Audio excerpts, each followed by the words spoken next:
Hello, bored people, and welcome back to Muted History, where we dig deep into the forgotten corners of human experience and emerge with stories that refuse to stay buried. Tonight, we're venturing into darkness, not the comfortable darkness of your bedroom or the predictable shadows of evening, but the profound, ancient darkness of caves where our earliest ancestors did something extraordinary. Something that would echo through tens of thousands of years and eventually reach you right here, right now. Before we descend into those limestone chambers together, let me ask, where are you listening from tonight? Maybe you're curled up in bed, letting the day's noise fade into background static. Perhaps you're walking through quiet streets, earbuds creating your own private theatre, or maybe you're somewhere I can't even imagine. But wherever you are, you're about to witness the birth of something magnificent. The moment when humanity first decided that the world wasn't just something to survive, it was something to capture, to remember, to transform into meaning.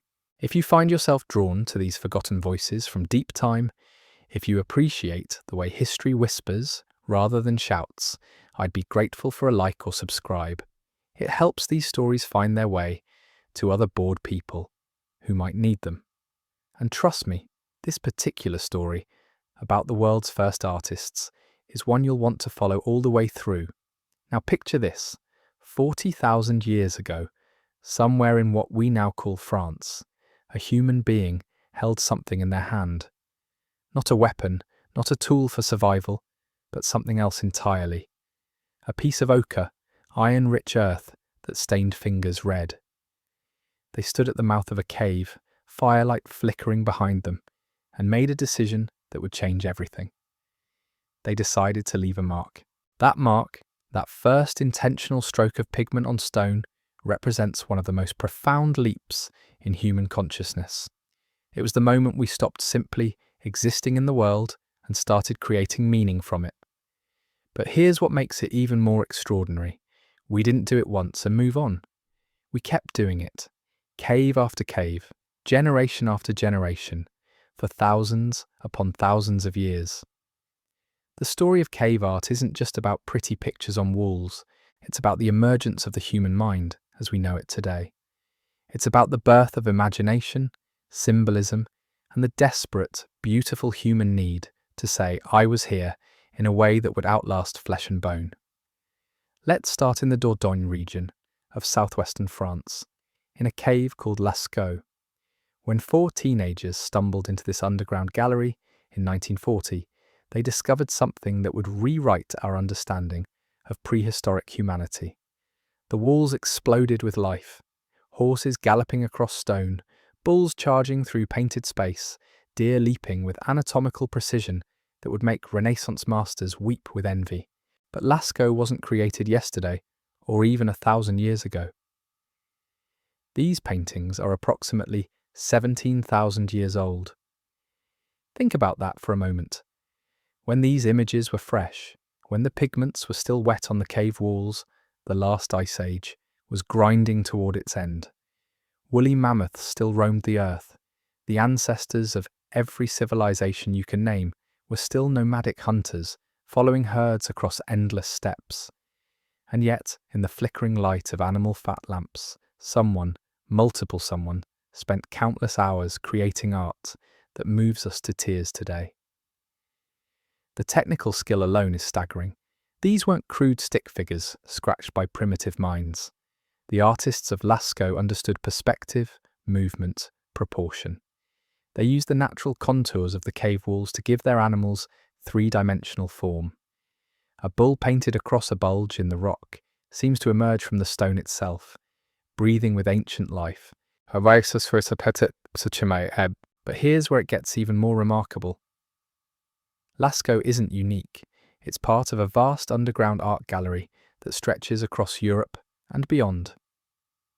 In Spain, we find Altamira with its famous painted ceiling covered in bison so realistic they seem ready to stampede. In the caves of Chauvet, we encounter artwork that pushes the timeline even further back. Some images there are over 30,000 years old. These aren't isolated incidents of artistic inspiration. They represent a sustained cultural phenomenon that lasted longer than recorded history. Our Stone Age ancestors didn't just stumble into art accidentally. They developed it, refined it, passed it down through generations. Like a sacred tradition, the pigments themselves tell a story of sophisticated understanding. Red ochre, the most common colour, required specific knowledge of where to find iron-rich deposits, how to process them, how to mix them with binders to create paint that would adhere to cave walls. Yellow ochre, manganese black, charcoal, each required different techniques, different preparations. These weren't random experiments, they were the result of accumulated knowledge, trial and error, teaching and learning, and the tools, blown pigment creating hand stencils, brushes made from animal hair, fingers dipped in paint to create flowing lines. Some caves show evidence of scaffolding, primitive ladders constructed to reach high walls and ceilings. This wasn't casual decoration, it was planned, purposeful, significant. But perhaps the most haunting aspect of these caves is their location. These weren't convenient studios near living areas.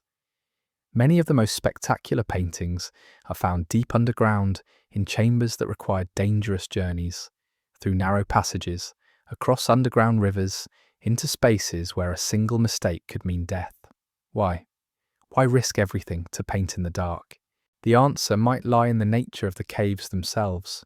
To our ancestors, these weren't just holes in the ground, they were portals, gateways to the underworld, sacred spaces where the boundary between the living and the spirit realm grew thin. The act of painting here wasn't just artistic expression, it was ritual, ceremony, perhaps even magic. Consider the animals they chose to paint. Not the reindeer they hunted daily, not the fish they caught, not the plants they gathered. Instead, they painted the magnificent, the dangerous, the powerful, cave lions, mammoths, rhinoceros, massive aurochs with spreading horns. These were the creatures that dominated their dreams and nightmares, the beings that represented forces beyond human control. Some researchers believe these paintings were part of hunting magic, that by capturing the image of an animal, hunters could somehow capture its essence, ensure success in the hunt. Others suggest they were spiritual maps, guides to the supernatural world. Still others see them as the first libraries, repositories of crucial knowledge about animal behaviour, seasonal patterns, survival information encoded in artistic form. But there's another possibility, one that might resonate more deeply with modern minds. Maybe our ancestors painted for the same reason we create art today, because they had to, because something inside them demanded expression, because the human spirit, even 40,000 years ago, was already too complex, too rich, too full of meaning to remain silent. The caves preserve moments of individual creativity that span millennia. At Pech Merle, we find hand stencils, some created by blowing pigment around a hand pressed against the cave wall. When you place your hand over one of these ancient prints, you're touching across thousands of years, palm to palm, with someone who lived when the world was unimaginably different, yet whose need to leave a mark was exactly the same as yours. Some of these handprints show missing fingers, not from accidents, but seemingly intentional, perhaps part of ritual or ceremony. Others show hands clearly belonging to children, small palms and tiny fingers reaching across time to remind us that the urge to create, to participate in the making of meaning, begins early and runs deep. The sophistication extends beyond individual images to entire compositions. In some caves, animals seem to move in herds across the walls, following natural rock formations as if the stone itself were landscape. Horses gallop in sequences that suggest motion, like frames in the world's first animated films. Artists used the natural acoustics of caves, placing certain images where voices would echo and resonate, creating multimedia experiences that combined visual art with sound.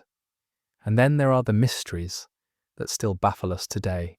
Strange geometric patterns, grids of dots, abstract symbols that appear across multiple caves separated by hundreds of miles and thousands of years.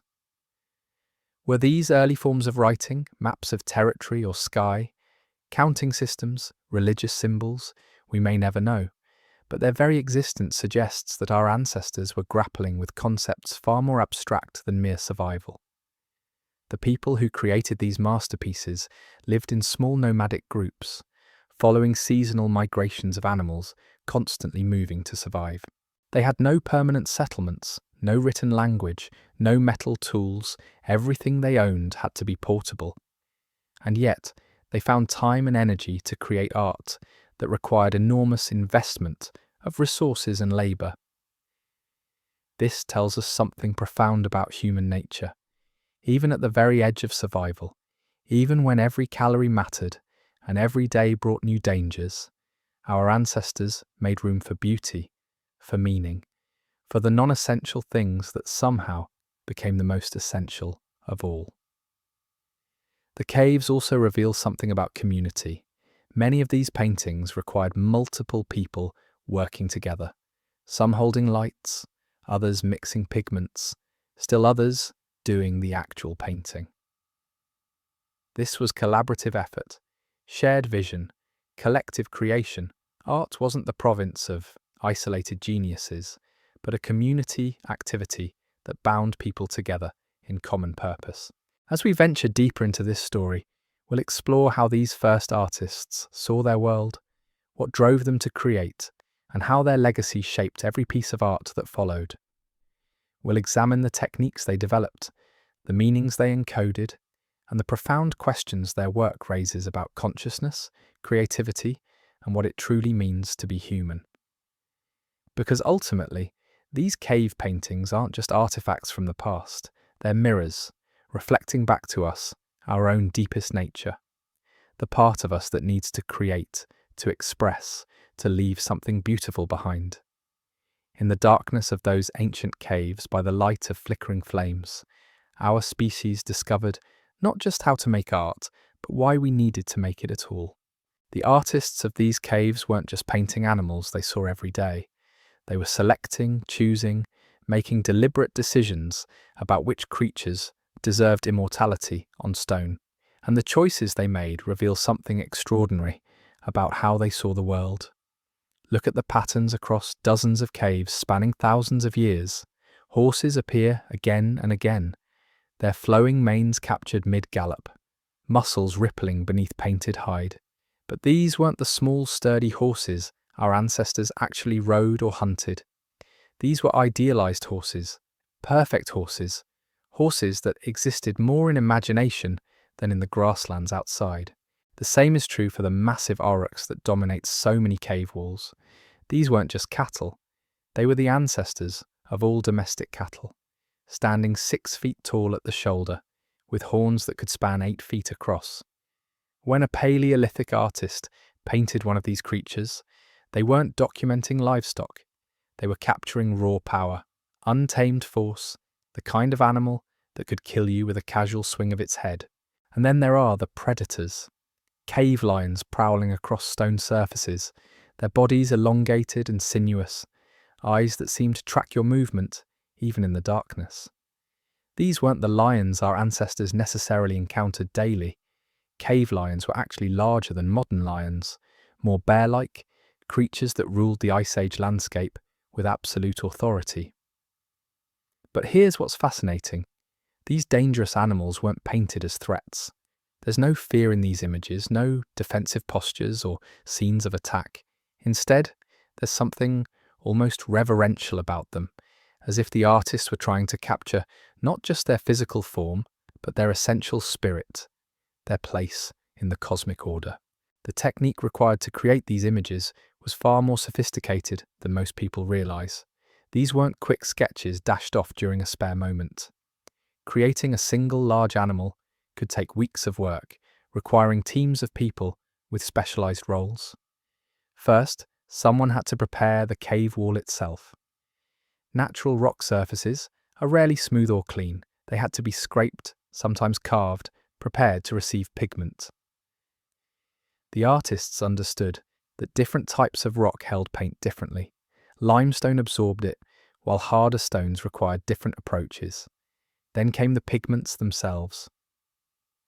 Red ochre wasn't just dug from the ground and applied wet.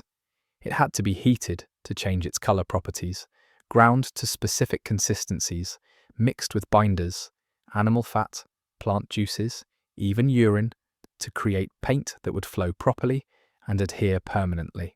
The mixing process was chemistry in its earliest form. Different ratios of ochre to binder created different effects. Too much binder and the paint would run. Too little and it wouldn't stick. The consistency had to be perfect for the technique being used, thick for finger painting, thin for blowing through hollow bones to create spray effects. And the colours, while red ochre dominates, these artists had entire palettes at their disposal. Yellow ochre for golden tones, manganese oxide for deep blacks, charcoal for softer greys. Some caves show evidence of white pigments, created from calcite or bone ash. These weren't monochrome sketches, but full-colour masterpieces. The lighting alone required extensive planning.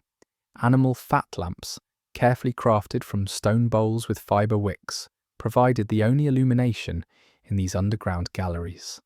The quality of light these lamps produced, warm, flickering, casting moving shadows, actually enhanced the painted animals, making them appear to breathe and move in the dancing flames.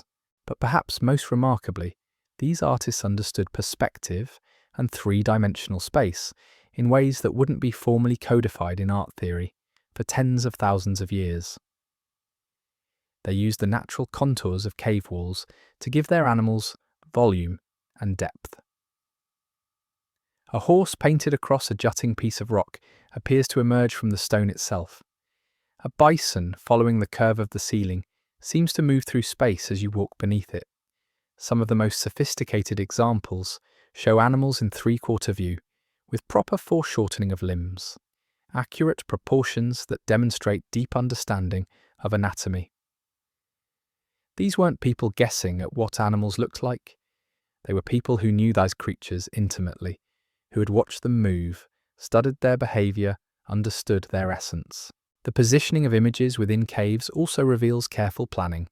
Animals aren't scattered randomly across available surfaces. They're placed strategically, often in chambers with specific acoustic properties. In some caves, the areas with the most spectacular paintings are also the areas where sound resonates most powerfully. Clap your hands or call out in these chambers, and your voice echoes and amplifies, creating an immersive sensory experience. This suggests that cave art wasn't meant to be viewed in silence. These were performance spaces where images combined with sound, movement, and firelight to create something approaching what we might recognize today as multimedia installation art. The collaboration required for these projects was enormous. Someone had to scout locations, prepare surfaces, gather and process pigments, maintain lighting, and coordinate the actual painting. These weren't individual expressions but community endeavours that required sustained effort over extended periods. And the knowledge had to be transmitted across generations. The techniques for mixing pigments, the understanding of which cave walls would hold paint, the symbolic meanings of different animals. All of this was cultural information that had to be taught, learned, and preserved without any form of written language. Some caves show clear evidence of artistic tradition spanning thousands of years. Earlier paintings are covered by later ones, not carelessly but respectfully, as if each generation was adding to an ongoing conversation rather than starting fresh. In a few remarkable cases, we can trace the evolution of artistic style across millennia, watching as techniques become more refined, compositions more complex, symbolic systems more sophisticated. The geographic distribution of cave art tells another story entirely. These sites aren't scattered randomly across the landscape. They cluster in specific regions: southwestern France, northern Spain, parts of Italy, areas that were refugia during the Ice Age, places where human populations could survive and thrive even during the harshest climatic periods. This suggests that cave art wasn't just individual expression, but a marker of cultural stability and continuity. Only populations with enough security, enough surplus time and energy could invest in these elaborate underground galleries. The caves represent not just artistic achievement, but social achievement, evidence of communities sophisticated enough to support specialized activities beyond immediate survival needs. The mystery deepens when we consider that many of the most spectacular painted caves show little or no evidence of human habitation. These weren't decorated living spaces, they were special places, set apart from daily life, visited for specific purposes we can only guess at. Some researchers suggest these caves served as initiation sites, places where young people were brought to learn the sacred stories of their tribe, to understand their place in the natural order. The journey into the cave itself, often dangerous, requiring crawling through narrow passages in complete darkness, would have been a powerful psychological experience, a symbolic death and rebirth. Others propose that the caves were shamanic spaces where spiritual leaders went to commune with the spirit world, to seek visions and guidance. The isolation, the darkness, the presence of powerful animal images, all of this would have created an environment conducive to altered states of consciousness. But there's another possibility that's both simpler and more profound. Maybe our ancestors created these underground galleries for the same reason people create art today, because they had to, because something in the human spirit demands expression, requires beauty, needs to transform raw experience into meaning that can be shared and preserved.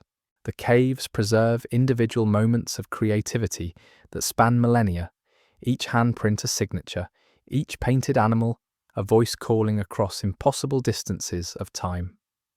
When modern visitors place their hands over ancient handprints, they're participating in humanity's longest-running art project, adding their presence to a conversation that began before agriculture, before cities, before everything we consider civilization. And that conversation continues, echoing through every museum gallery, every painted canvas, every digital creation. The techniques have changed, the materials have evolved, but the fundamental human need to create, to express, to leave something beautiful behind, that remains exactly the same as it was 40,000 years ago, when someone first held ochre-stained fingers to limestone and decided to make their mark on the world. In our next exploration, we'll descend even deeper into these painted caves, examining the most mysterious and haunting images our ancestors left behind.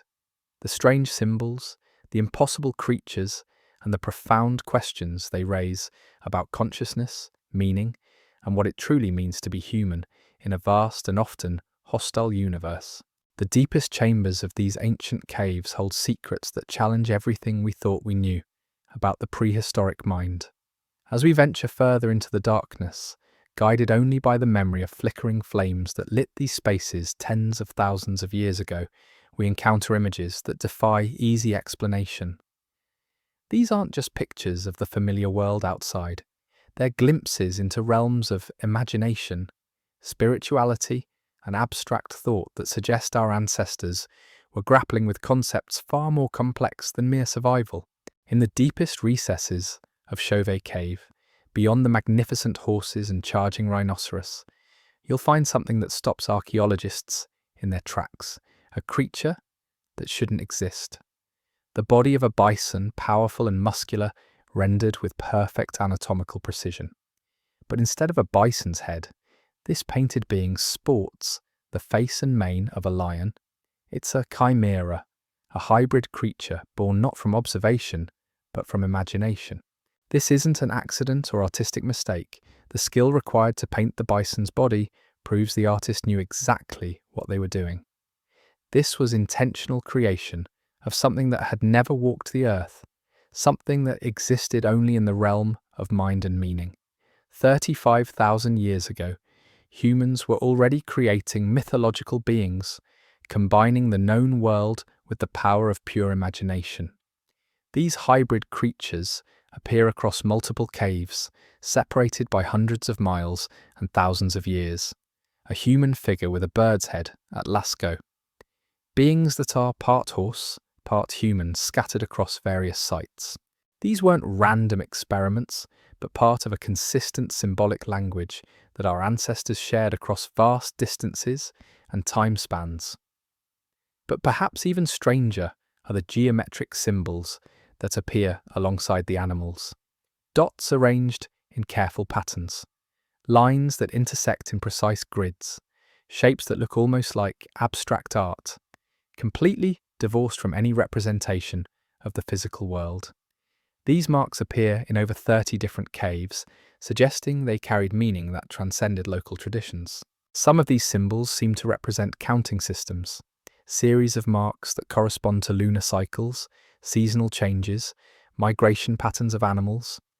If this interpretation is correct, then our ancestors weren't just creating art.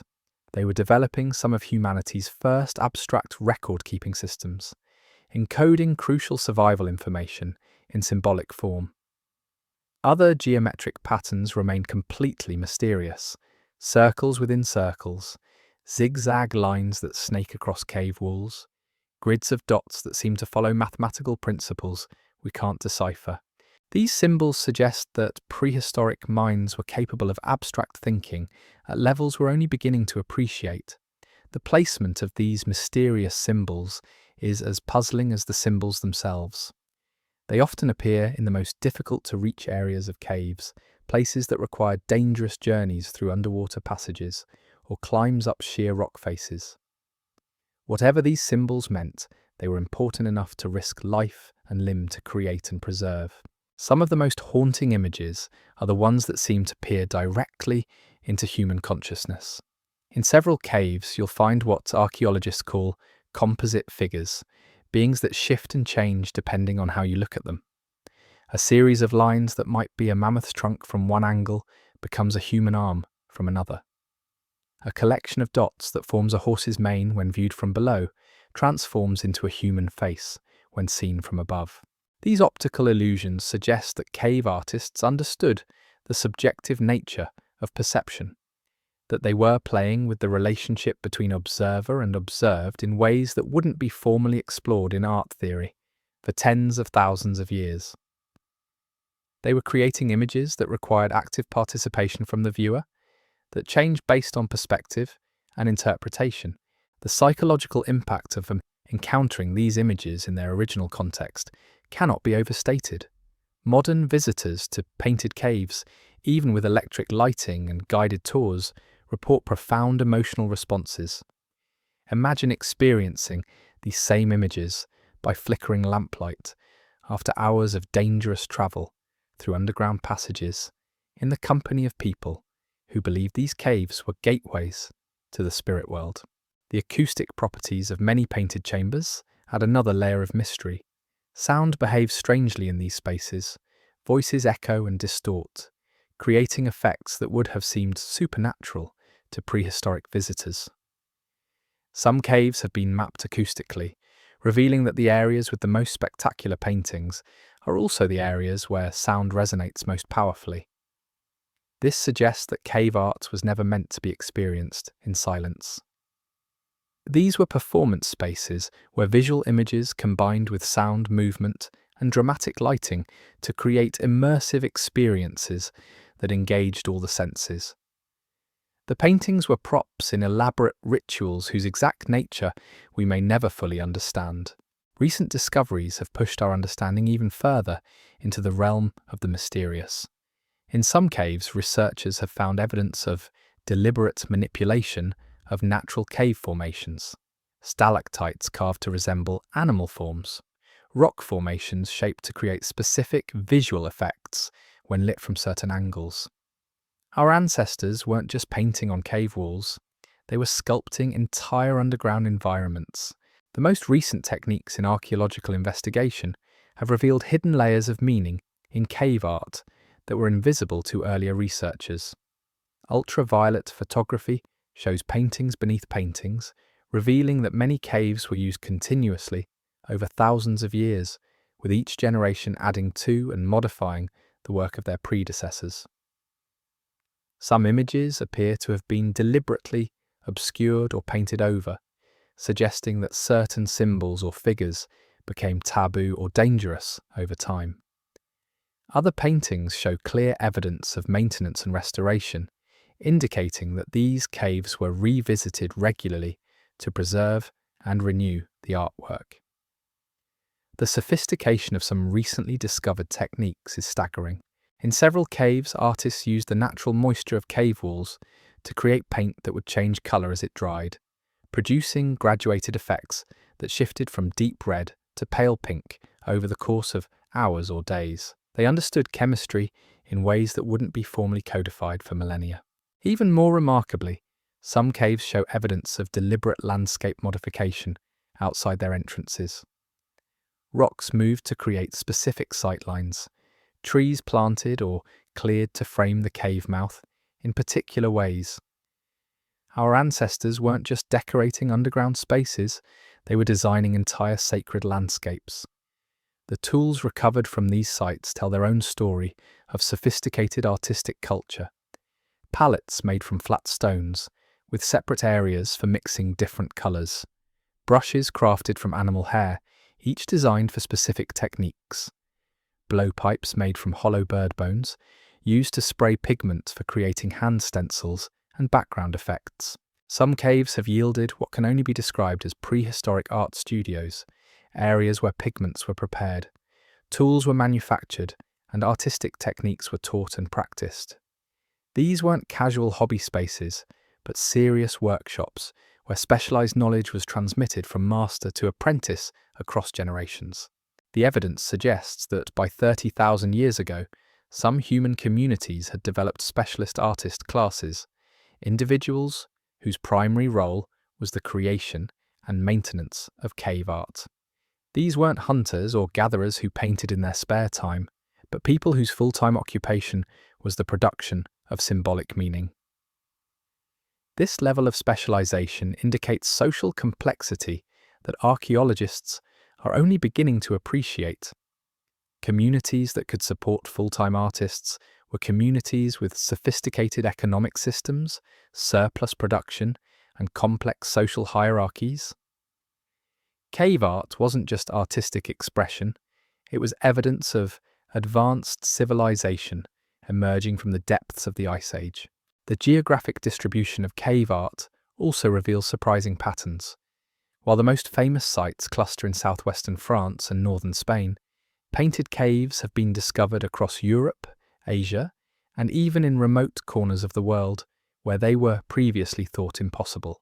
Recent discoveries in Indonesia have revealed cave paintings nearly as old as the European examples, suggesting that the development of symbolic art wasn't a unique European phenomenon, but a global explosion of human creativity that occurred simultaneously across multiple continents.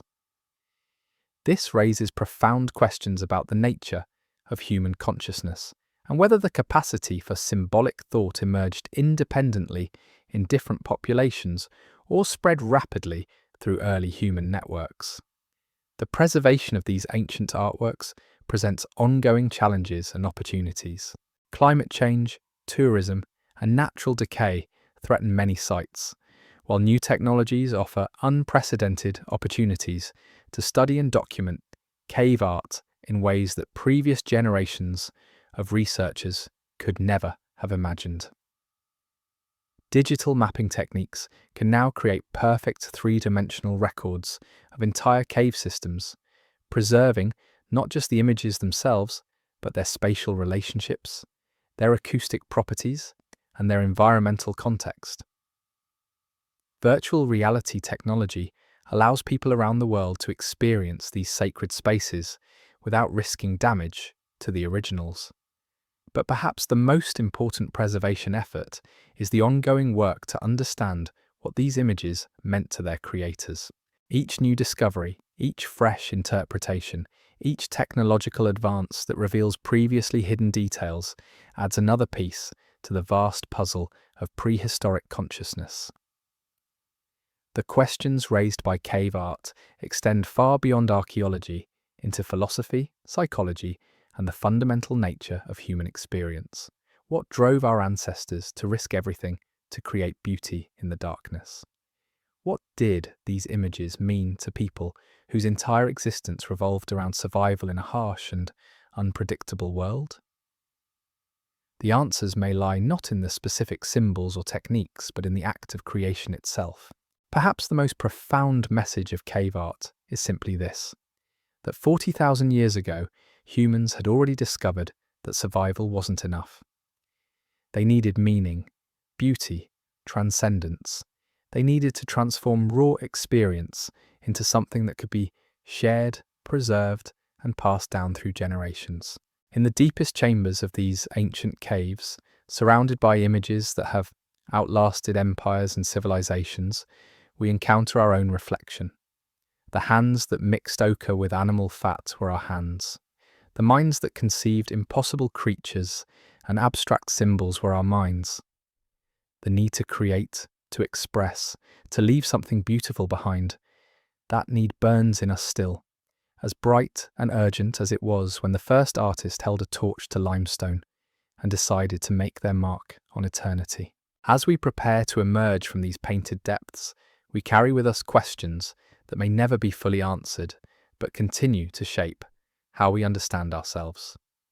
In our final exploration, we'll examine what these ancient artists can teach us about creativity, consciousness, and the eternal human struggle to create meaning from chaos, beauty from darkness, and hope from the simple act of making something that wasn't there before. The most revolutionary discovery about these ancient artists came not from what they painted, but from how they painted it. Deep in the caves of Gargas in the French Pyrenees, archaeologists made a find that would completely transform our understanding of prehistoric creativity. Among the hundreds of hand stencils covering the cave walls, they discovered something extraordinary: evidence of the world's first artistic collaboration between humans and animals. The hand stencils at Gargas aren't just random impressions left by ancient visitors. They're carefully composed arrangements, positioned with deliberate intention across specific sections of cave wall. But here's what makes them truly remarkable. Interspersed among these human handprints are paw prints, not accidental marks left by wandering cave bears, but intentional impressions created by humans using animal paws as stamps. Someone 40,000 years ago took the severed paw of a cave bear and used it to create prints alongside their own hand stencils. This wasn't just artistic expression, it was conceptual art, the deliberate juxtaposition of human and animal elements to create meaning that transcended either one alone. This discovery forced archaeologists to confront an uncomfortable truth. We had been drastically underestimating the intellectual sophistication of Ice Age humans. These weren't primitive hunter-gatherers decorating caves in their spare time. These were conceptual artists working with ideas that wouldn't be formally recognized in the arts world until the 20th century. The evidence of sophisticated artistic planning extends far beyond individual caves. Across the Dordogne region, researchers have identified what can only be described as prehistoric art circuits, networks of decorated caves positioned along natural travel routes, each building upon themes and techniques established in previous sites. At Rouffignac, known as the Cave of 100 Mammoths, artists created what might be humanity's first graphic novel. The mammoth images aren't scattered randomly across the cave walls. They're arranged in sequential panels that tell a story as you move through the underground chambers. Young mammoths appear first, followed by adults, then massive patriarch bulls with enormous curved tusks. It's a narrative progression that guides visitors through the cave system while telling the story of mammoth society. The technical innovation required to create these narrative sequences was staggering. Artists had to plan entire cave systems as unified compositions, understanding how visitors would move through the space, where they would pause, what they would see first and last. This required not just artistic skill, but sophisticated understanding of human psychology and spatial design. Some caves reveal even more complex organizational principles. At Pech Merle, the famous spotted horses aren't just beautiful images, they're positioned precisely at the acoustic center of the cave, the point where sound resonates most powerfully. When you stand before these paintings and speak, your voice echoes and amplifies in ways that would have seemed magical to prehistoric visitors. This acoustic positioning wasn't accidental. Recent studies have shown that painted images throughout European caves correlate strongly with acoustic properties. The most spectacular artworks invariably appear in chambers where sound behaves in unusual ways. Our ancestors were creating multimedia installations that combined visual art with acoustic effects to produce experiences that engaged multiple senses simultaneously. The sophistication extends to the pigments themselves, which reveal knowledge of chemistry that wouldn't be formally understood for tens of thousands of years. In several caves, researchers have discovered evidence of deliberately created color-changing paints, pigments that shifted hue as they dried or when exposed to different types of light. At Fondegome, artists created paintings that appear different colors depending on the angle of illumination. View them by torchlight from below, and the animals glow golden red. Light them from the side, and they shift to deep brown. This wasn't accident. It was deliberate manipulation of optical properties to create dynamic artworks that changed based on how they were viewed. The tools used to create these effects were equally sophisticated. Archaeologists have recovered hollow bird bones carved into precise shapes for blowing pigment, creating spray paint effects 30,000 years before the invention of the aerosol can. Stone palettes show evidence of color mixing on a scale that suggests systematic experimentation with different pigment combinations. Some sites have yielded what can only be called prehistoric paintbrush factories, areas where animal hair was processed and attached to handles using complex binding techniques. Different brush types were created for different purposes: fine detail work, broad washes, stippling effects. These weren't crude tools grabbed at random, but sophisticated instruments designed for specific artistic techniques. The temporal depth of cave art reveals another layer of complexity that challenges our assumptions about prehistoric society. Many caves show continuous use over periods spanning 10,000 years or more. At Les Trois Frères, paintings from different eras are layered one atop another, creating palimpsests that preserve multiple generations of artistic expression. But these aren't cases of later artists carelessly painting over earlier work. The layering is respectful, deliberate, with newer images carefully positioned to complement rather than obscure older ones. This suggests sophisticated cultural transmission systems that preserve not just artistic techniques, but specific cultural meanings and traditions across hundreds of generations. In some caves, you can trace the evolution of artistic style across millennia. Early images tend toward naturalistic representation, with careful attention to anatomical accuracy and realistic proportions. Later paintings become increasingly stylized, symbolic, abstract. This progression mirrors the development of artistic traditions that wouldn't occur again until the classical period in Mediterranean civilizations. The geographic distribution of stylistic elements reveals trade and communication networks that stretched across Ice Age Europe. Specific symbolic motifs appear in caves separated by hundreds of miles. The same abstract signs, the same mythological creatures, the same technical innovations appearing simultaneously across vast distances. This suggests that Ice Age Europe wasn't a collection of isolated tribes, but a connected cultural landscape where ideas, techniques, and artistic traditions spread through established networks of communication and exchange. The painted caves weren't isolated expressions, but nodes in a vast cultural web that linked communities across the continent. The social implications of this connected artistic culture are staggering. Creating and maintaining these underground galleries required enormous investments of time, resources, and specialized knowledge. Communities that could support such projects weren't struggling at subsistence level. They had achieved surplus production, social stability, and sophisticated cultural institutions. Some caves show evidence of specialized artistic training programs. At several sites, researchers have identified practice areas where less skilled hands attempted to copy masterworks. These aren't random scribblings, but systematic exercises in technique, proportion, and composition. Evidence of formal art education taking place 40,000 years ago. The presence of children's handprints alongside adult work suggests that artistic training began early and involved entire communities. This wasn't elite activity restricted to specialist classes, but cultural practice that engaged people of all ages and skill levels. Art wasn't separate from daily life. It was woven into the fabric of social existence.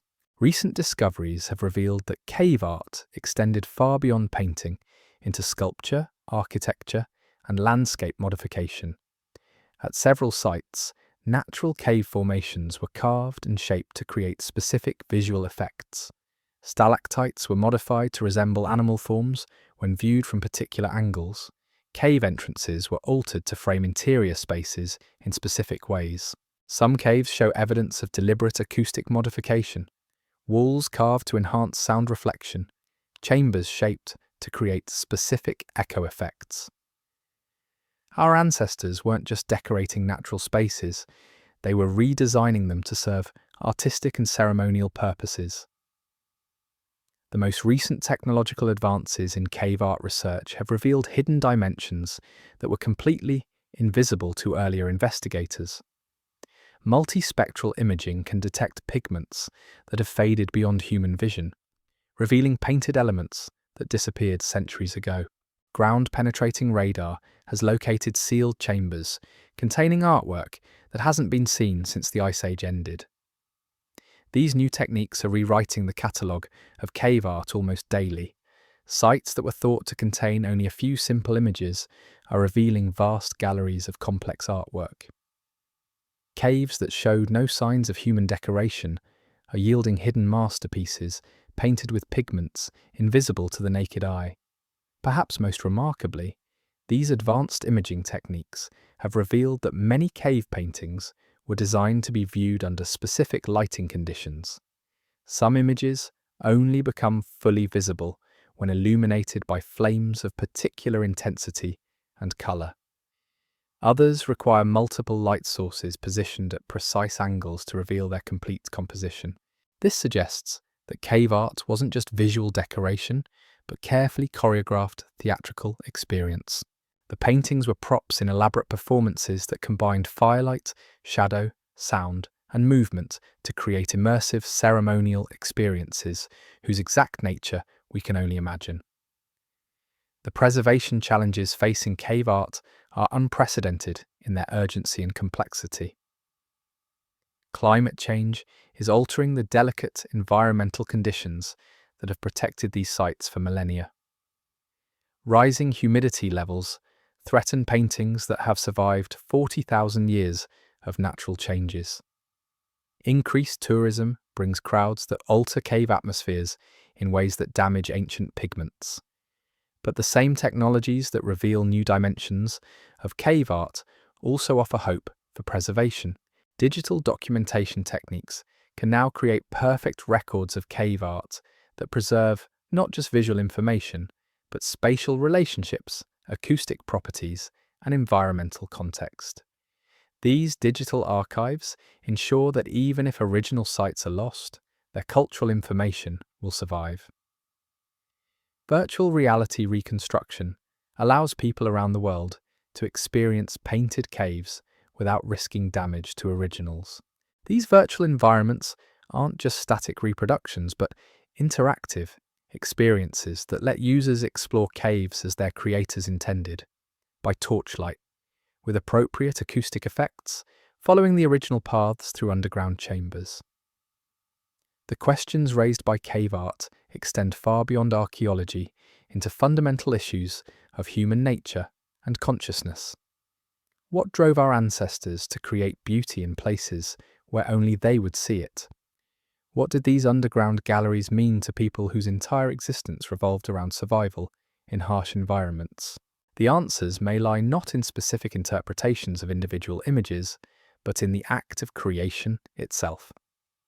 Cave art represents humanity's first systematic attempt to create meaning that transcended immediate physical needs, to transform raw experience into symbolic form that could be preserved, shared, and transmitted across generations. These ancient artists discovered something that still drives human creativity today, that survival isn't enough. We need meaning, beauty, transcendence. We need to feel that our existence matters beyond its immediate biological functions. We need to create things that will outlast our individual lives and connect us to something larger than ourselves. The hand stencils scattered across dozens of caves provide the most direct connection to this ancient creative impulse. When you place your hand over a 40,000-year-old handprint, you're participating in humanity's longest-running art project, a conversation between individuals separated by unimaginable spans of time, but united by the same fundamental need to say, "I was here," in a way that would endure. In the deepest chambers of painted caves, surrounded by images that have outlasted everything their creators built above ground, we encounter reflections of our own creative nature. The minds that conceived impossible creatures and abstract symbols were our minds. The hands that mixed pigment with animal fat were our hands. The need to transform darkness into meaning burns in us still, as urgent and necessary as it was when the first artist held ochre to limestone and decided to leave a mark that would speak across eternity. As we prepare to emerge from these ancient galleries, we carry questions that continue to shape human experience. What does it mean to create? Why do we feel compelled to make beautiful things even when survival is uncertain? How do we transform individual experience into meaning that can be shared across cultures and centuries? The cave artists can't answer these questions directly, but their work provides a foundation for thinking about them. In the painted darkness of limestone chambers, they established principles that still guide human creativity, that beauty matters, that meaning can be preserved in physical form, that individual expression can contribute to collective understanding. Their legacy lives not just in museum displays or archaeological reports, but in every act of creation that follows. Every time someone picks up a brush, makes a mark, shapes clay, or captures light, they're continuing a conversation that began 40,000 years ago in the flickering shadows of painted caves.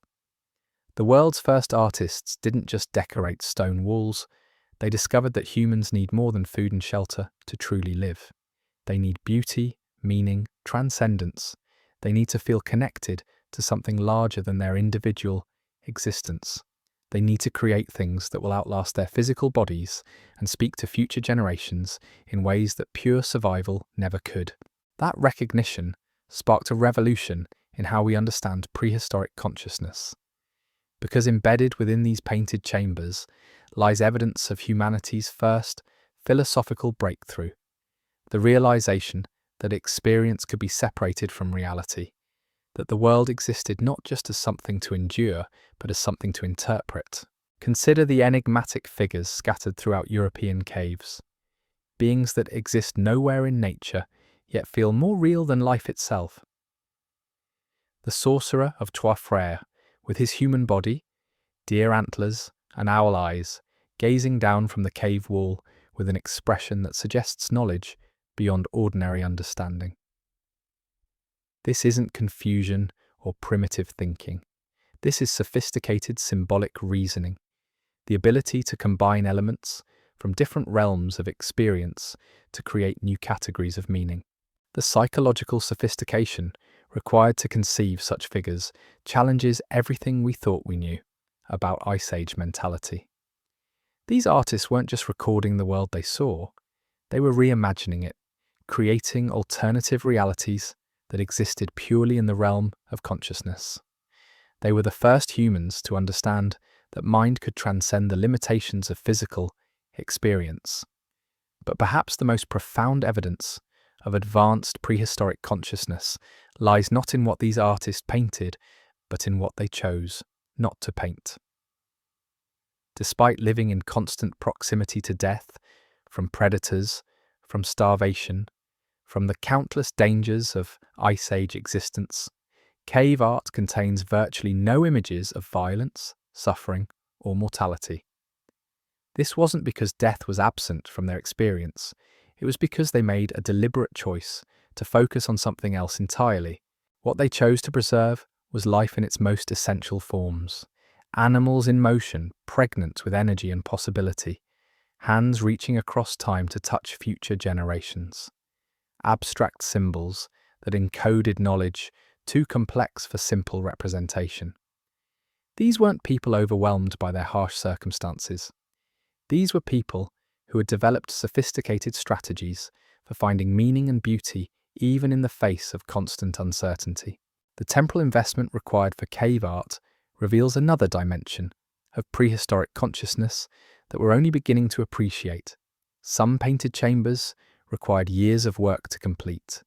Teams of artists working in shifts, coordinating their efforts across seasons, maintaining consistency of vision across extended periods. This suggests planning abilities and social cooperation that rival anything achieved by later civilizations.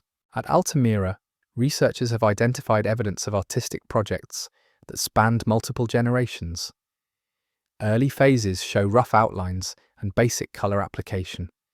Later phases add detail, shading, sophisticated finishing touches. The final results represent collaborative efforts that extended across decades, with knowledge and techniques passed down from master to apprentice in unbroken chains of cultural transmission. This multi-generational approach to artistic creation reveals a concept of time that differs radically from our modern understanding. These weren't people living only in the immediate present, focused solely on daily survival. They were people who understood that individual lifespans were part of larger continuities, that meaningful work could extend beyond any single existence. The acoustic dimensions of cave art add yet another layer to this picture of sophisticated consciousness. Recent studies have revealed that painted chambers aren't just visually spectacular, they're precisely tuned acoustic environments where sound behaves in extraordinary ways. Whispers carry across vast distances. Footsteps echo with supernatural resonance. Human voices transform into something approaching the otherworldly. This acoustic engineering wasn't accidental. The placement of paintings correlates directly with acoustic properties. The most spectacular artworks invariably appear in chambers where sound creates the most dramatic effects. Our ancestors understood that art wasn't just something to look at, but something to experience with the entire sensory apparatus. They were creating what we might now recognize as total immersion environments, spaces where visual, auditory, and spatial elements combined to produce experiences that engaged consciousness at multiple levels simultaneously. These weren't primitive decorations, but sophisticated installations designed to alter perception and induce specific psychological states. The geographic scope of these acoustic installations suggests coordination across vast distances and time periods. Similar acoustic effects appear in caves separated by hundreds of miles, indicating shared knowledge of sound engineering principles that wouldn't be formally understood until the development of modern acoustics. But the most remarkable aspect of prehistoric consciousness revealed through cave art is the development of what researchers now call symbolic thinking, the ability to use one thing to represent something else entirely. This cognitive leap represents one of the most important developments in human mental evolution, the foundation for everything from language to mathematics to abstract philosophy. The abstract symbols scattered throughout painted caves demonstrate this symbolic thinking in its earliest forms. Grids of dots that may represent astronomical observations. Zigzag patterns that could encode seasonal changes. Nested circles that might preserve crucial navigational information. These aren't random decorations, but systematic attempts to preserve complex knowledge in visual form. Some of these symbol systems appear to function as proto-writing, early attempts to encode language in permanent visual form. While we can't read these ancient scripts, their very existence proves that Ice Age humans had developed the conceptual framework necessary for symbolic representation of abstract ideas. The consistency of certain symbols across multiple caves and time periods suggests they carried standardized meanings that were widely understood across prehistoric communities. This indicates not just symbolic thinking, but symbolic communication, the ability to create shared meaning systems that could transmit information across individuals and generations. Recent discoveries have revealed cave art sites where these symbolic systems reach extraordinary levels of complexity. At El Castillo, in Spain, researchers have identified what appears to be humanity's first mathematical notation, series of marks that correspond to prime numbers, mathematical relationships that wouldn't be formally recognized until classical antiquity. These mathematical insights weren't isolated discoveries, but part of systematic investigations into the underlying patterns that govern natural phenomena. Ice Age humans weren't just surviving in nature, they were studying it, analysing it, developing theoretical frameworks for understanding its deepest principles. The implications extend far beyond mathematics into what can only be described as early scientific thinking. Cave art preserves careful observations of animal behaviour, seasonal patterns, celestial movements, detailed records that demonstrate systematic data collection and analysis over extended periods. At several sites, painted animals show anatomical accuracy that rivals modern scientific illustration, muscle structure, bone placement, proportional relationships, all rendered with precision that could only come from detailed anatomical study. These weren't casual observations, but systematic investigations into the structure of living beings. The preservation of this scientific knowledge in permanent visual form represents another cognitive breakthrough, the understanding that individual observations could be combined into larger bodies of knowledge that transcended any single observer's experience.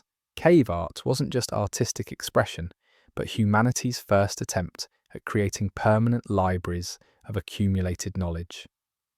The social implications of these knowledge preservation systems are staggering. Communities that could support such systematic data collection and storage weren't operating at subsistence level. They had achieved cultural complexity that allowed for specialized roles, surplus production, and long-term institutional continuity.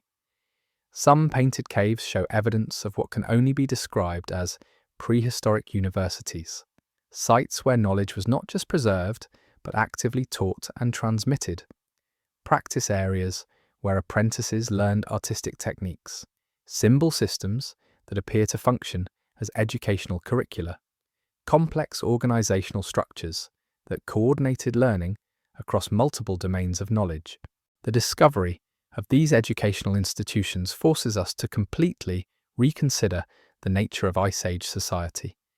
These weren't simple hunter-gatherer bands struggling for daily survival. These were sophisticated cultures with formal institutions, specialized knowledge systems, and complex social hierarchies based on intellectual rather than purely physical capabilities. The depth of knowledge preserved in cave art extends into realms that blur the boundaries between science and spirituality. Some painted chambers appear to function as astronomical observatories, with images positioned to correspond with celestial events. Others seem designed to induce specific psychological states through combinations of visual, acoustic, and environmental factors.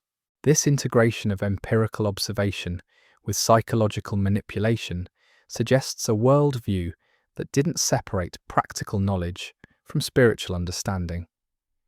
These weren't people who divided reality into separate categories, but people who understood that consciousness, nature, and meaning were interconnected aspects of a unified whole. The healing applications of cave art reveal another dimension of this integrated knowledge system. Several sites show evidence of therapeutic use. Chambers designed to produce specific psychological effects for individuals suffering from trauma, depression, or other mental health challenges that would have been just as prevalent in Ice Age communities as they are today. The environmental psychology embedded in cave design demonstrates sophisticated understanding of how physical spaces affect human consciousness. Light levels, air circulation, spatial proportions, acoustic properties, all carefully manipulated to produce optimal conditions for whatever activities these chambers were designed to support. This environmental sophistication extends beyond individual caves to entire landscape-scale installations. Networks of decorated sites positioned along natural travel routes, creating pilgrimage circuits that guided visitors through carefully orchestrated sequences of experiences. These weren't random collections of decorated caves, but integrated systems designed to produce cumulative, psychological and spiritual effects. The maintenance of these complex systems across thousands of years required institutional continuity that challenges our understanding of prehistoric social organization. These weren't temporary projects, but permanent installations that required ongoing care, restoration, and cultural transmission across hundreds of generations.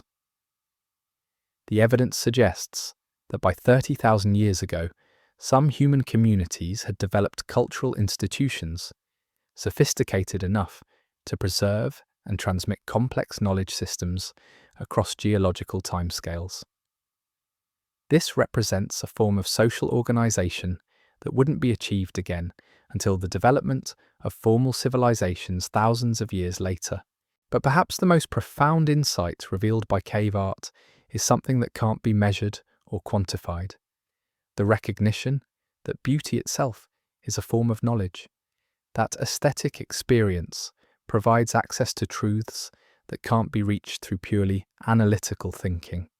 The cave artist didn't separate artistic creation from knowledge acquisition, but understood them as complementary aspects of a unified quest to understand reality's deeper patterns. Their paintings weren't just decorations, but investigations, attempts to capture and preserve insights that could only be accessed through direct aesthetic experience. This integration of beauty and knowledge represents one of humanity's most important philosophical insights. The understanding that truth isn't just something to be analysed, but something to be experienced. That meaning emerges not just from logical reasoning, but from the direct encounter between consciousness and reality's underlying patterns. The legacy of this insight extends through every subsequent development in human culture, from the mathematical beauty discovered by ancient Greek philosophers to the aesthetic principles that guide modern scientific theory. The cave artists established a precedent that continues to shape how humans understand the relationship between knowledge, beauty, and meaning. In the painted darkness of limestone chambers, 40,000 years ago, our species made discoveries that still inform how we think about consciousness, creativity, and the nature of human experience.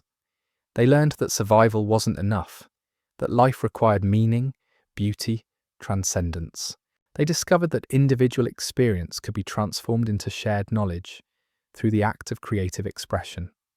Most importantly, they proved that humans possess capabilities that extend far beyond immediate biological needs, that we are creatures driven not just by survival instincts, but by the desire to understand, to create, to leave something beautiful behind. In their painted galleries, surrounded by images that have outlasted empires and civilizations, we encounter the deepest truths about our own nature and the eternal human quest to transform darkness into light, silence into song, emptiness into meaning. The deepest mystery of these painted caves isn't what our ancestors created, but when they chose to stop. Across Europe, the great tradition of cave painting that had flourished for over 20,000 years came to an abrupt end around 10,000 years ago. Not a gradual decline, not a slow fade, but a sudden silence that coincided with one of the most dramatic transitions in human history. The timing wasn't coincidental.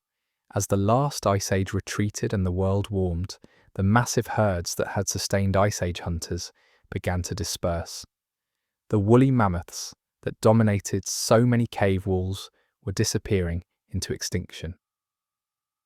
The vast steppes that supported enormous populations of horses and bison were transforming into forests. The world that had inspired cave art was vanishing, taking its artistic traditions with it. But something else was emerging from this environmental transformation, something that would reshape human consciousness even more dramatically than the original development of cave painting: agriculture. The deliberate cultivation of plants and domestication of animals that would tie humans to specific landscapes in ways that nomadic hunters had never experienced. This transition from hunting to farming wasn't just an economic shift, it was a complete revolution in how humans understood their relationship to the natural world. Cave art had emerged from a worldview where humans saw themselves as participants in natural systems, equal partners with the animals they hunted and the landscapes they inhabited.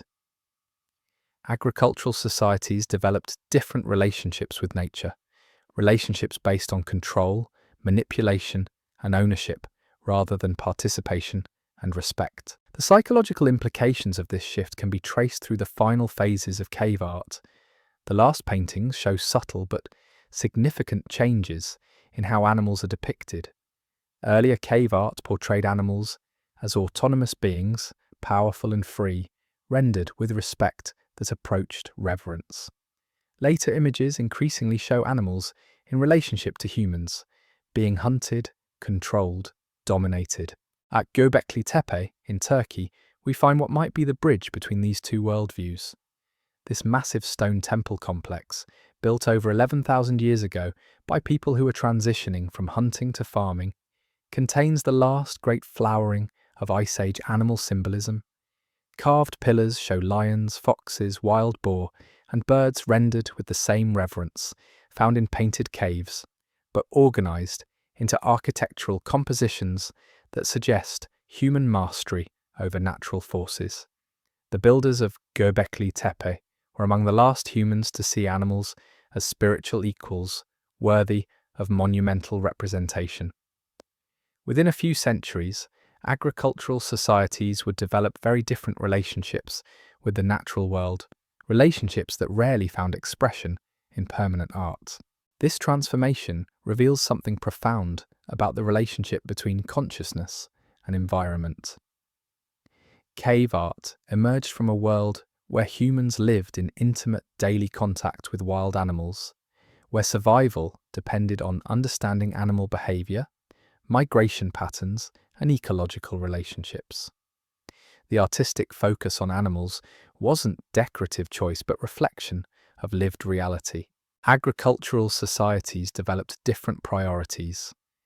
Instead of tracking wild herds across vast territories, farmers focused on small plots of domesticated land. Instead of reading weather patterns and seasonal changes across continental scales, they learned to manage local microclimates. Their artistic traditions reflected these new concerns: geometric patterns that echoed agricultural field systems, pottery decorated with plant motifs, sculptures of domesticated animals rather than wild ones. The cave paintings preserve the last record of a form of consciousness that agriculture would largely eliminate: the ability to see the natural world as a community of equals rather than a collection of resources. This wasn't primitive thinking but sophisticated ecological awareness that modern environmental science is only beginning to recapture. Recent studies of the final cave art sites reveal another dimension of this transition. Many of the last painted caves show evidence of deliberate closure: entrances sealed with stones, access routes blocked, painted chambers abandoned not through neglect, but through conscious decision. These weren't sites that were forgotten, but sites that were deliberately put to rest.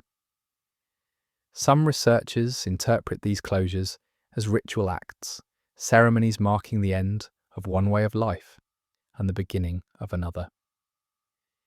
The people who sealed these caves understood that they were closing a chapter in human history, preserving something that would no longer be needed in the agricultural world they were creating.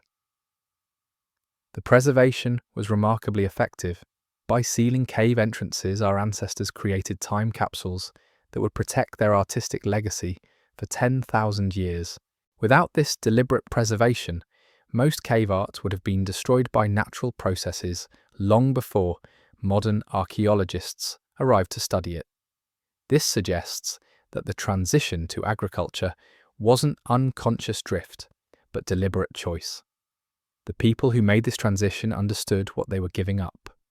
The mobility, the intimate relationship with wild animals, the spiritual connection to natural forces that had inspired their ancestors to create underground galleries of extraordinary beauty. They also understood what they were gaining: the ability to support larger populations, to accumulate material goods, to develop specialized crafts and technologies that nomadic life couldn't sustain. They were trading one form of consciousness for another, making a calculated decision about what kind of humans they wanted to become. The archaeological record shows that this transition wasn't uniform or inevitable. Some communities chose agriculture, while others remained hunters for thousands of years after farming became available. Some societies developed hybrid approaches, combining seasonal hunting with small-scale cultivation. The end of cave art reflects not universal human development, but specific choices made by specific communities at specific times. These choices had consequences that extended far beyond immediate economic benefits. Agricultural societies developed different concepts of time, space, property, and human relationships. They created social hierarchies based on land ownership rather than hunting skill. They developed religious systems focused on agricultural cycles rather than animal spirits. Most significantly for our story, they largely abandoned the artistic traditions that had preserved Ice Age consciousness for 20 millennia. The last cave painters took their knowledge to the grave, leaving no apprentices to carry forward traditions that had been passed down across 800 generations. The loss wasn't complete. Elements of cave art symbolism survived in the decorative traditions of early agricultural societies. Spiral patterns that may have originated in cave paintings appear on Neolithic pottery. Animal motifs persist in textile designs. Abstract symbols continue in early writing systems. But the integrated worldview that had given cave art its power, the understanding of humans as participants in rather than masters of natural systems, largely disappeared. It would survive only in isolated communities that maintained hunting lifestyles, in shamanic traditions that preserved connections to animal spirits, in folklore that remembered when humans and animals shared the same world. The environmental consequences of this consciousness shift are still unfolding today. The agricultural revolution that ended cave painting also began the process of environmental transformation that has led to climate change, mass extinction, and ecological crisis. The worldview that saw nature as a community to participate in was replaced by one that saw it as a resource to exploit. Modern environmental movements represent attempts to recover some of what was lost when cave painting ended. The ability to see natural systems as communities deserving respect rather than merely collections of resources to be managed. Indigenous cultures that maintained hunting traditions preserved elements of this consciousness that mainstream agricultural societies largely abandoned. The study of cave art has become more than archaeological investigation. It's become a form of environmental archaeology, an attempt to recover ways of thinking about human-nature relationships that might be essential for long-term survival. The animals painted on cave walls weren't just artistic subjects, but teachers, showing humans how to live as part of, rather than separate from, natural systems. This educational dimension of cave art extends beyond environmental awareness into fundamental questions about human consciousness and creativity. The cave artists discovered something that agricultural societies would largely forget: that artistic creation isn't luxury activity to be pursued after basic needs are met, but essential human function necessary for psychological and spiritual health. The agricultural revolution created material abundance that allowed for population growth and technological development, but it also created forms of alienation unknown to nomadic hunters. People who had lived in intimate contact with natural forces found themselves increasingly isolated from the sources of life and meaning that had sustained their ancestors. The cave paintings preserve evidence of a form of consciousness that experienced no separation between practical knowledge and spiritual understanding, between individual creativity and community welfare, between human needs and natural systems.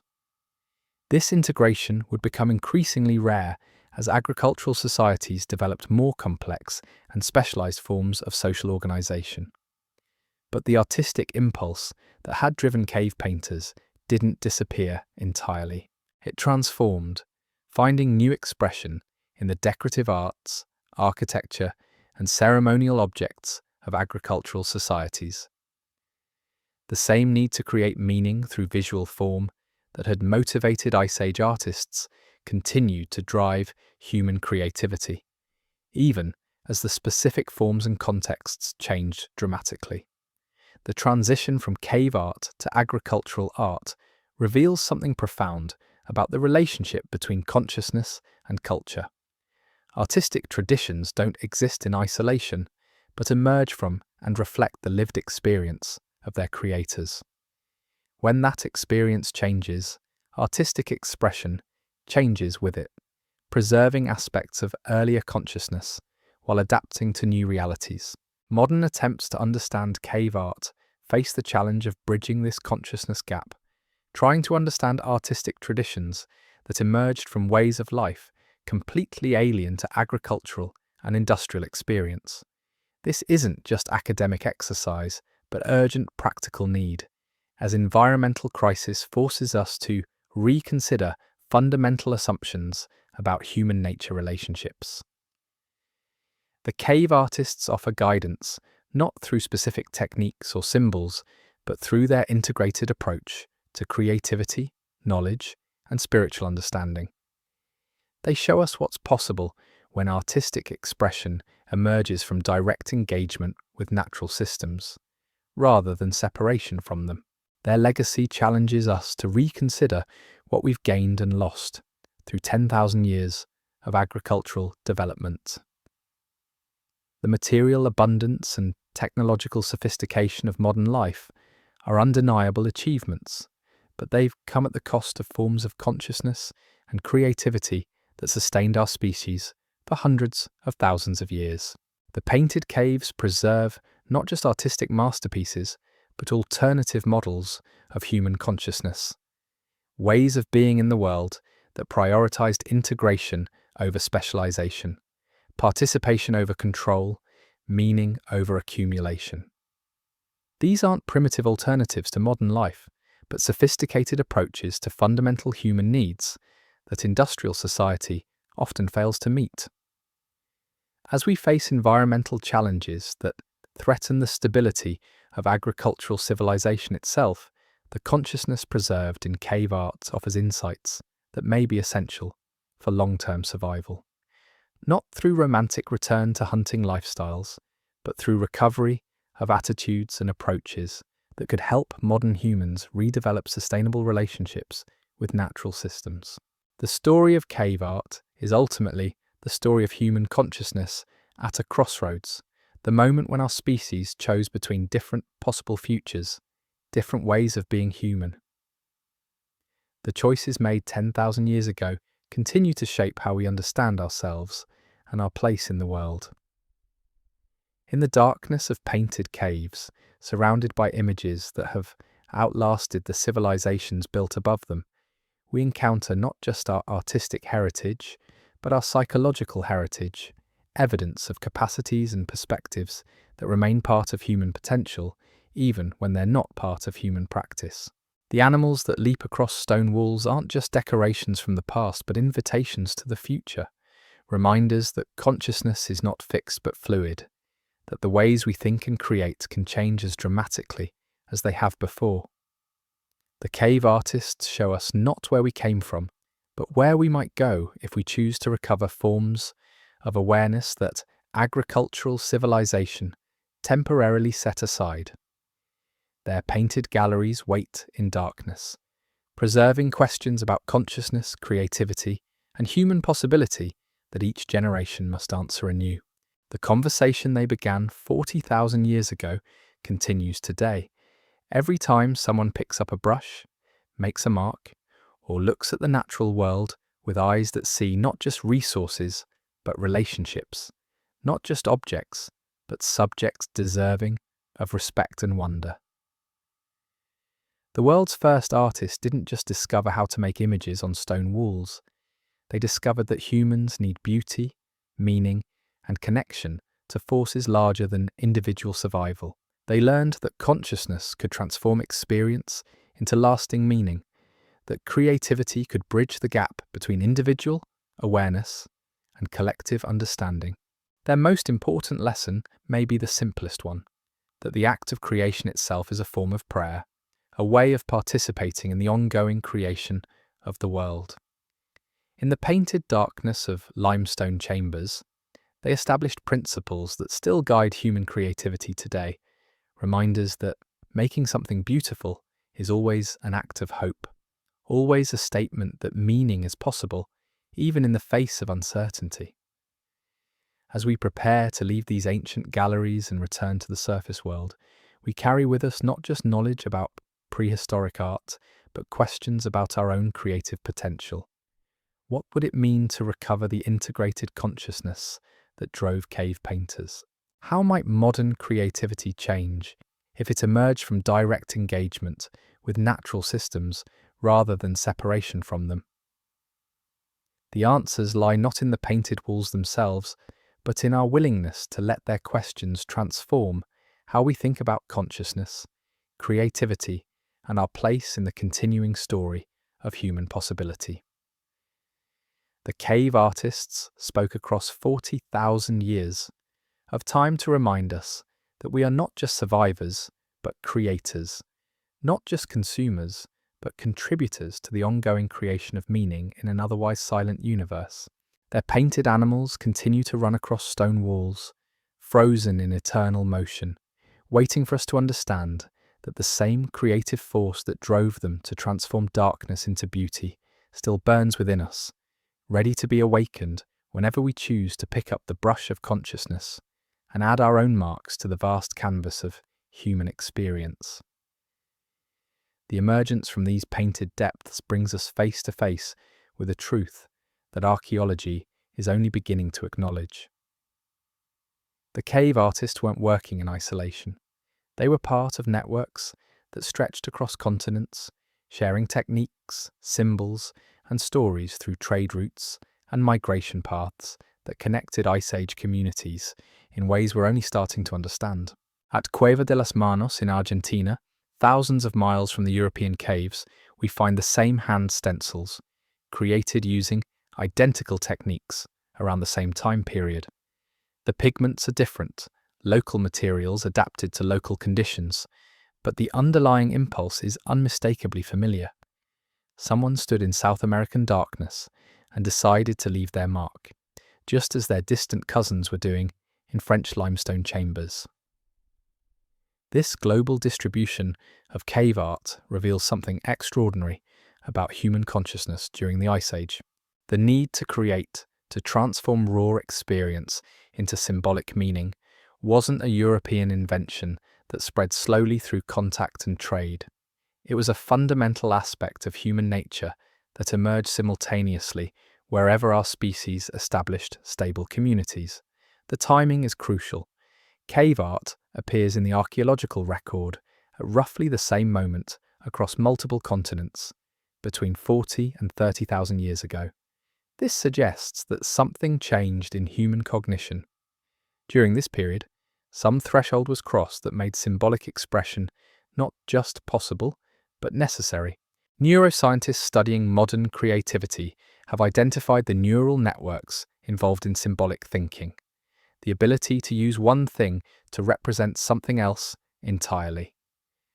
Brain imaging shows that these networks don't function in isolation, but connect to memory, emotion, spatial reasoning, and motor control in complex patterns that engage nearly the entire brain. The cave artists were among the first humans to systematically activate these networks, creating neural pathways that would become the foundation for everything from language to mathematics to abstract philosophy. They weren't just painting animals on walls, they were rewiring human consciousness itself. The social implications extend far beyond individual creativity. Creating cave art required cooperation on scales that hunter-gatherer societies had never attempted before. Someone had to scout locations, others prepared pigments, still others maintained lighting systems during painting sessions that could last for days. This coordination demanded leadership structures, communication systems, and social bonds sophisticated enough to sustain complex collaborative projects. Some caves show evidence of artistic guilds, specialized communities dedicated to preserving and developing cave painting traditions. At La Pasiega, in Spain, researchers have identified what appear to be signature marks left by individual artists across multiple caves. These weren't random wanderers creating isolated images, but professional artists moving between sites, sharing techniques, and building artistic reputations that transcended local communities. The guild system suggests that by 30,000 years ago, some human societies had developed economic structures sophisticated enough to support full-time specialists. These weren't subsistence communities where everyone focused on immediate survival needs. They were complex societies with surplus production, specialized roles, and cultural institutions that could preserve and transmit knowledge across generations. The knowledge preservation systems embedded in cave art challenge our assumptions about prehistoric information storage. Without writing, how did these communities maintain consistency in symbolic meaning across centuries and continents? How did they ensure that a symbol created in Spain would be understood by someone viewing it in France decades later? Part of the answer lies in the paintings themselves. Many caves function as three-dimensional libraries, encoding information in spatial relationships that couldn't be preserved in any other medium. The positioning of animals relative to each other, the sequencing of images along cave walls, the integration of natural rock formations into painted compositions, all of this creates meaning that extends beyond individual images. At Lascaux, the famous Hall of Bulls isn't just a collection of animal paintings, but a carefully orchestrated composition that tells stories about seasonal cycles, migration patterns, and hunting strategies. The positioning of each animal relates to the others in ways that encode crucial survival information for communities that depended on understanding animal behavior. But the information storage goes deeper than practical knowledge. Some caves appear to function as memory palaces, architectural spaces designed to aid in the memorization of complex cultural information. The same techniques that medieval scholars would later use to memorize entire libraries were already being employed by Ice Age artists 30,000 years earlier. The memory palace technique relies on spatial relationships to organize information in ways that take advantage of the brain's evolved capacity for navigating physical environments. By associating abstract concepts with specific locations in familiar spaces, enormous amounts of information can be stored and retrieved with a remarkable accuracy. Cave artists seem to have discovered this principle independently, creating underground spaces where cultural knowledge was encoded in spatial arrangements that could be read by moving through the cave system in specific sequences. Each chamber contained different types of information: hunting knowledge in one area, astronomical observations in another, spiritual beliefs in the deepest chambers. The sophistication of these information storage systems rivals anything developed by literate civilizations. Some caves contain more organized knowledge than many medieval libraries, preserved in forms that proved more durable than parchment or papyrus. While countless written records have been lost to fire, flood, and decay, cave art has survived 40,000 years of climate change, geological upheaval, and human conflict. The durability wasn't accidental. Cave artists chose their locations with preservation in mind, selecting chambers with stable temperatures, low humidity, and protection from natural disasters. They understood that they were creating permanent records intended to outlast not just their own lives, but the lives of their children's children across unimaginable spans of time. This long-term thinking represents another cognitive breakthrough that separates cave artists from earlier humans. They weren't just living in the immediate present, but projecting their consciousness forward across geological timescales. They understood that knowledge could be preserved in physical form and accessed by future generations who would face similar challenges. The forward thinking extends into the artistic techniques themselves. Many cave paintings were designed to remain visible and meaningful even as pigments faded and rock surfaces changed over time. Artists used multiple layers of paint, applied at different periods, creating compositions that would reveal new elements as surface layers weathered away. Some caves show evidence of planned obsolescence, images designed to transform over time as natural processes altered their appearance. What appeared as one animal when first painted would gradually transform into different creatures, as minerals deposited by water flow changed the colour and texture of pigments. This temporal artistry required understanding of chemistry, geology, and environmental processes that wouldn't be formally studied for tens of thousands of years. Cave artists were thinking not just about immediate visual impact, but about how their work would change and evolve across centuries of natural transformation. The environmental awareness embedded in cave art extends beyond preservation, concerns into sophisticated understanding of ecological relationships. The animals depicted aren't random selections, but carefully chosen representatives of complex ecological webs that sustained Ice Age communities. Predator-prey relationships are encoded in the positioning of different species within cave compositions. Seasonal migrations are represented through directional arrangements of animal herds. Food web connections are illustrated through the association of different species in shared spaces. This ecological knowledge was crucial for survival in environments where understanding natural relationships meant the difference between feast and famine. Cave art functioned as an early form of ecological science, preserving observations about natural systems that allowed communities to predict and respond to environmental changes. The scientific dimension of cave art extends into areas that blur the boundaries between empirical observation and spiritual understanding. Some caves appear to function as proto-observatories, with painted elements positioned to correspond with astronomical events. Others seem designed to track biological rhythms, seasonal cycles, and long-term climate patterns. At several sites, researchers have identified what appear to be lunar calendars, series of marks that correspond to moon phases across multiple cycles. These aren't casual observations, but systematic data collection that demonstrates understanding of mathematical relationships governing celestial mechanics. The integration of astronomical knowledge with spiritual beliefs reveals a worldview that didn't separate scientific understanding from religious experience.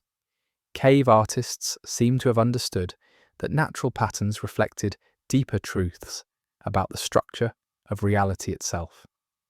This integrated approach to knowledge appears throughout cave art in ways that challenge modern assumptions about the relationship between science and spirituality. The same individuals who made careful observations of animal anatomy also created mythological beings that existed only in imagination. They developed precise techniques for pigment preparation, while creating abstract symbols whose meanings remain mysterious. The synthesis suggests a form of consciousness that didn't divide experience into separate categories, but understood empirical knowledge and symbolic meaning as complementary aspects of a unified quest to understand reality's deeper patterns. They were simultaneously scientists and artists, observers and creators, practical survivalists and visionary mystics. This integrated consciousness may have been cave art's greatest achievement, not just the creation of beautiful images, but the development of ways of thinking that combined analytical reasoning with aesthetic experience, practical knowledge with spiritual understanding, individual creativity with collective wisdom. The legacy of this integration extends through every subsequent development in human culture. The mathematical beauty discovered by ancient Greek philosophers, the aesthetic principles that guide modern scientific theory, the artistic traditions that preserve cultural knowledge across generations, all trace their origins to the painted chambers, where Ice Age artists first learned that beauty and truth were not separate pursuits, but different aspects of the same fundamental human quest to understand and create meaning. In the depths of painted caves 40,000 years ago, our species discovered that consciousness itself was a creative force capable of transforming raw experience into lasting meaning. They learned that survival wasn't enough, that life required beauty, wonder, transcendence.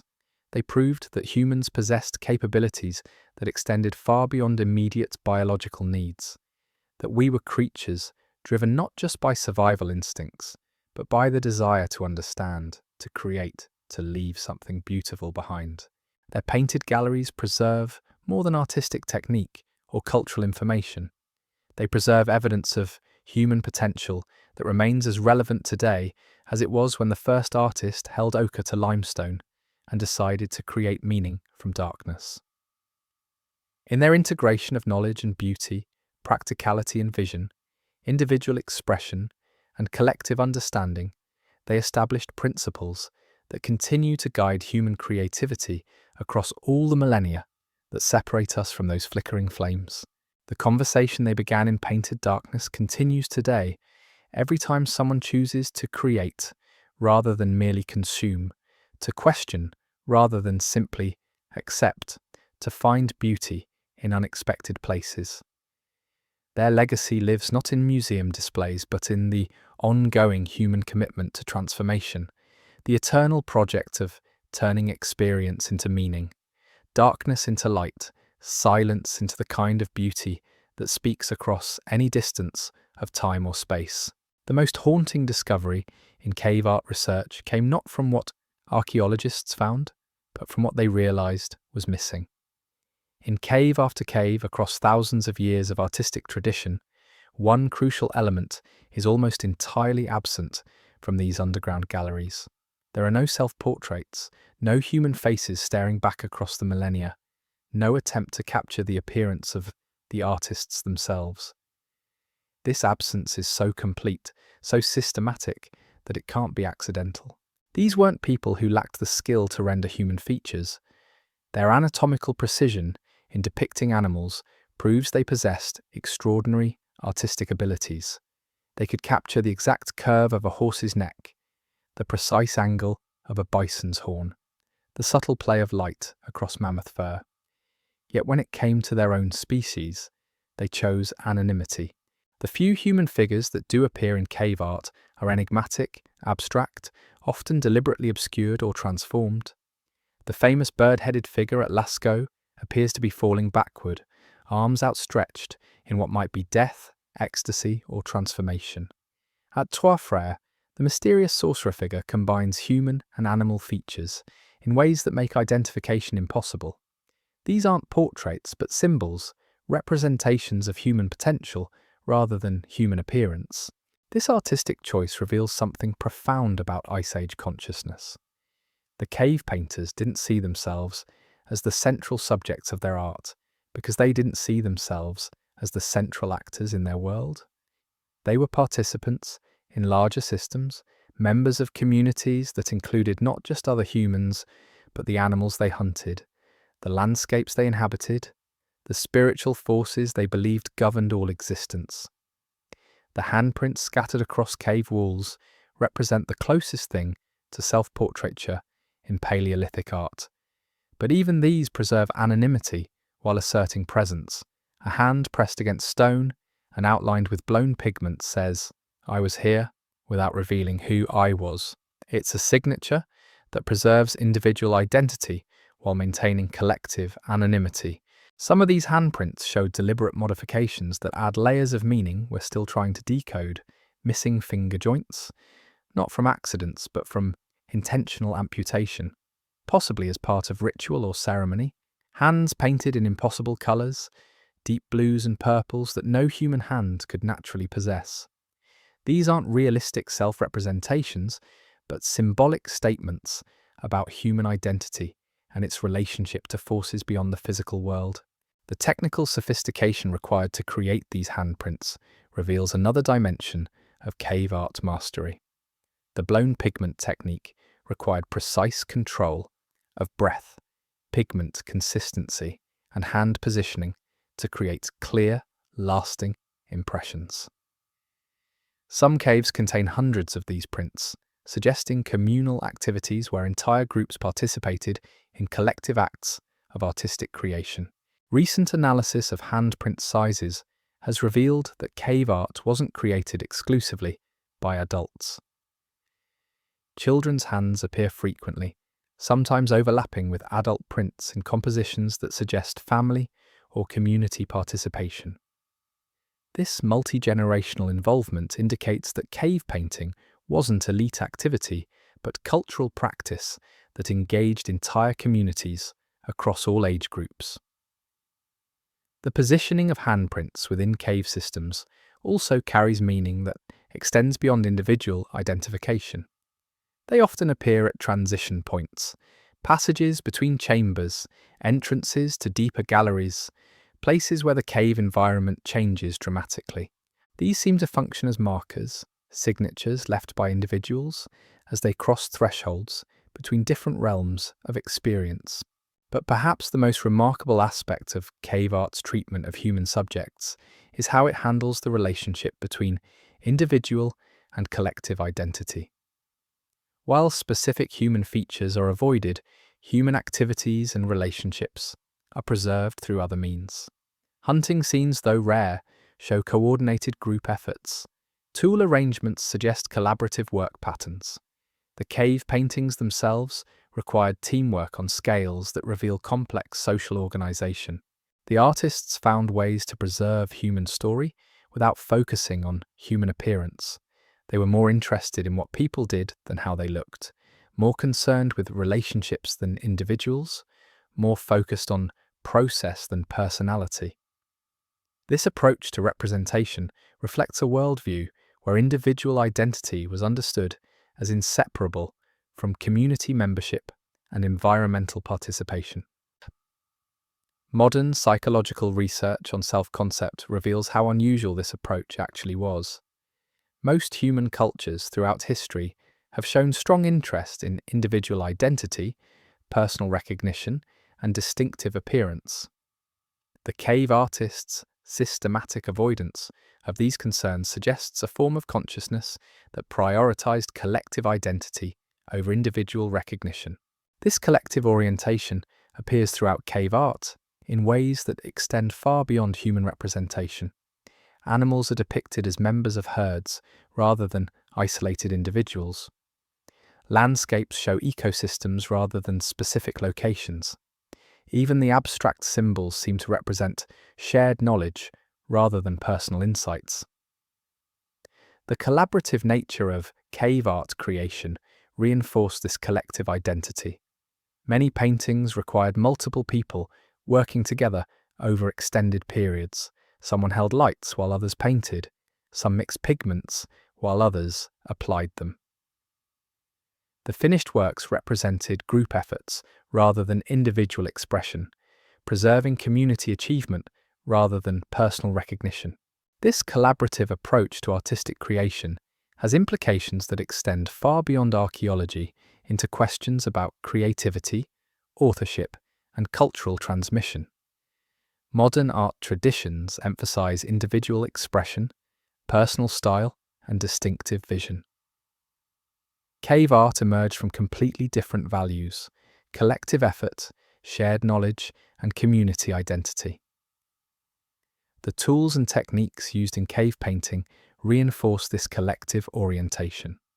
Pigment preparation required specialized knowledge that had to be shared across community members.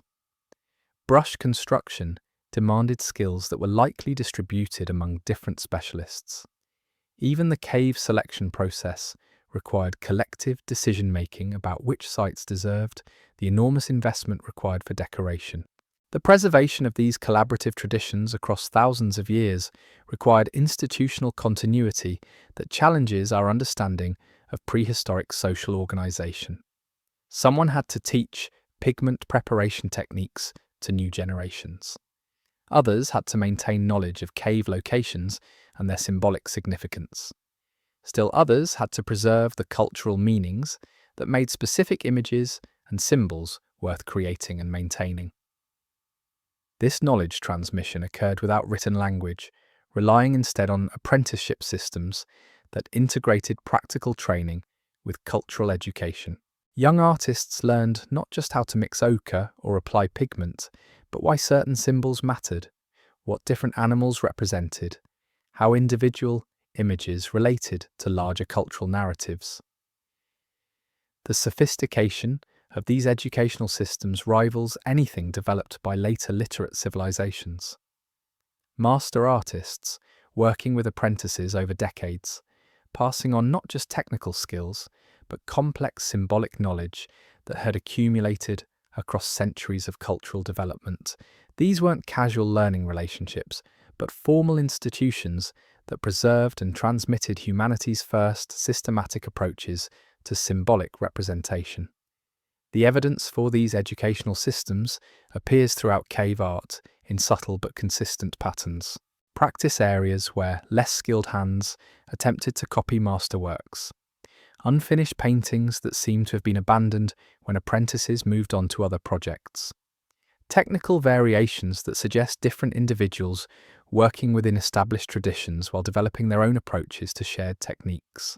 Some caves show clear evidence of artistic schools, distinctive styles that appear across multiple sites, suggesting that groups of artists trained together and then dispersed to work in different locations. These stylistic signatures allow researchers to trace artistic influences across vast distances and time periods, revealing networks of cultural exchange that connected Ice Age communities in ways we're only beginning to understand. The geographic distribution of these artistic schools suggests that cultural exchange during the Ice Age was far more sophisticated than previously imagined. Similar techniques appear simultaneously in caves separated by hundreds of miles, indicating either rapid communication networks or coordinated migration patterns that carried artistic traditions across continental distances. The timing of these cultural exchanges correlates with environmental changes that affected Ice Age populations. During warming periods, artistic styles show increased diversity and experimentation, suggesting that improved conditions allowed for greater cultural innovation. During colder phases, styles become more conservative, focusing on preservation of established traditions rather than development of new approaches. This relationship between environmental conditions and artistic expression reveals another dimension of cave art's cultural significance. These weren't just decorative traditions, but adaptive responses to changing conditions, ways of preserving and transmitting cultural knowledge that helped communities survive environmental challenges. The psychological functions of cave art extend beyond knowledge preservation into areas of community cohesion, individual identity formation, and collective meaning making. Creating these underground galleries required sustained cooperation over extended periods, activities that would have strengthened social bonds and reinforced group identity in ways that purely practical activities couldn't achieve. The ritual dimensions of cave art creation also served important psychological functions. The dangerous journeys into deep caves, the dramatic lighting effects, the collaborative creation of permanent images, all of this would have created powerful shared experiences that bonded participants in ways that casual social interactions couldn't match. Modern neuroscience research on ritual behavior shows how these kinds of intense, shared experiences affect brain chemistry and social bonding. The same neural mechanisms that create religious experiences and strengthen group identity would have been activated by participation in cave art creation, making these activities crucial for maintaining community cohesion. The therapeutic dimensions of cave art may have been equally important. Recent studies of art therapy show how creative expression helps individuals process trauma, integrate difficult experiences, and maintain psychological health. Ice Age communities faced constant threats from predators, climate change, and resource scarcity, conditions that would have created ongoing psychological stress, requiring cultural responses. The evidence suggests that cave art functioned as a form of community therapy, providing ways for individuals to process difficult experiences while contributing to collective meaning-making activities. The focus on powerful animals, mysterious symbols, and transformative experiences would have helped participants integrate their fears and hopes into coherent cultural narratives. This therapeutic function extends into areas of spiritual and existential meaning-making that remain relevant today. The cave artists were grappling with the same fundamental questions that continue to challenge human consciousness. What does it mean to be alive in a dangerous and unpredictable world? How do we find meaning in the face of suffering and loss? How do we maintain hope when surrounded by forces beyond our control? Their answers, preserved in painted galleries that have outlasted everything else they built, suggest approaches to these eternal questions that emphasize participation over control, beauty over dominance, collective wisdom over individual certainty. They discovered that creating something beautiful together was a way of asserting meaning in the face of chaos, hope in the face of uncertainty, connection in the face of isolation. The cave artists showed that humans need more than food and shelter to truly thrive. They need beauty, meaning, transcendence. They need to feel connected to something larger than individual survival. They need to create things that will outlast their physical existence and speak to future generations about what it means to be human in a vast and often hostile universe.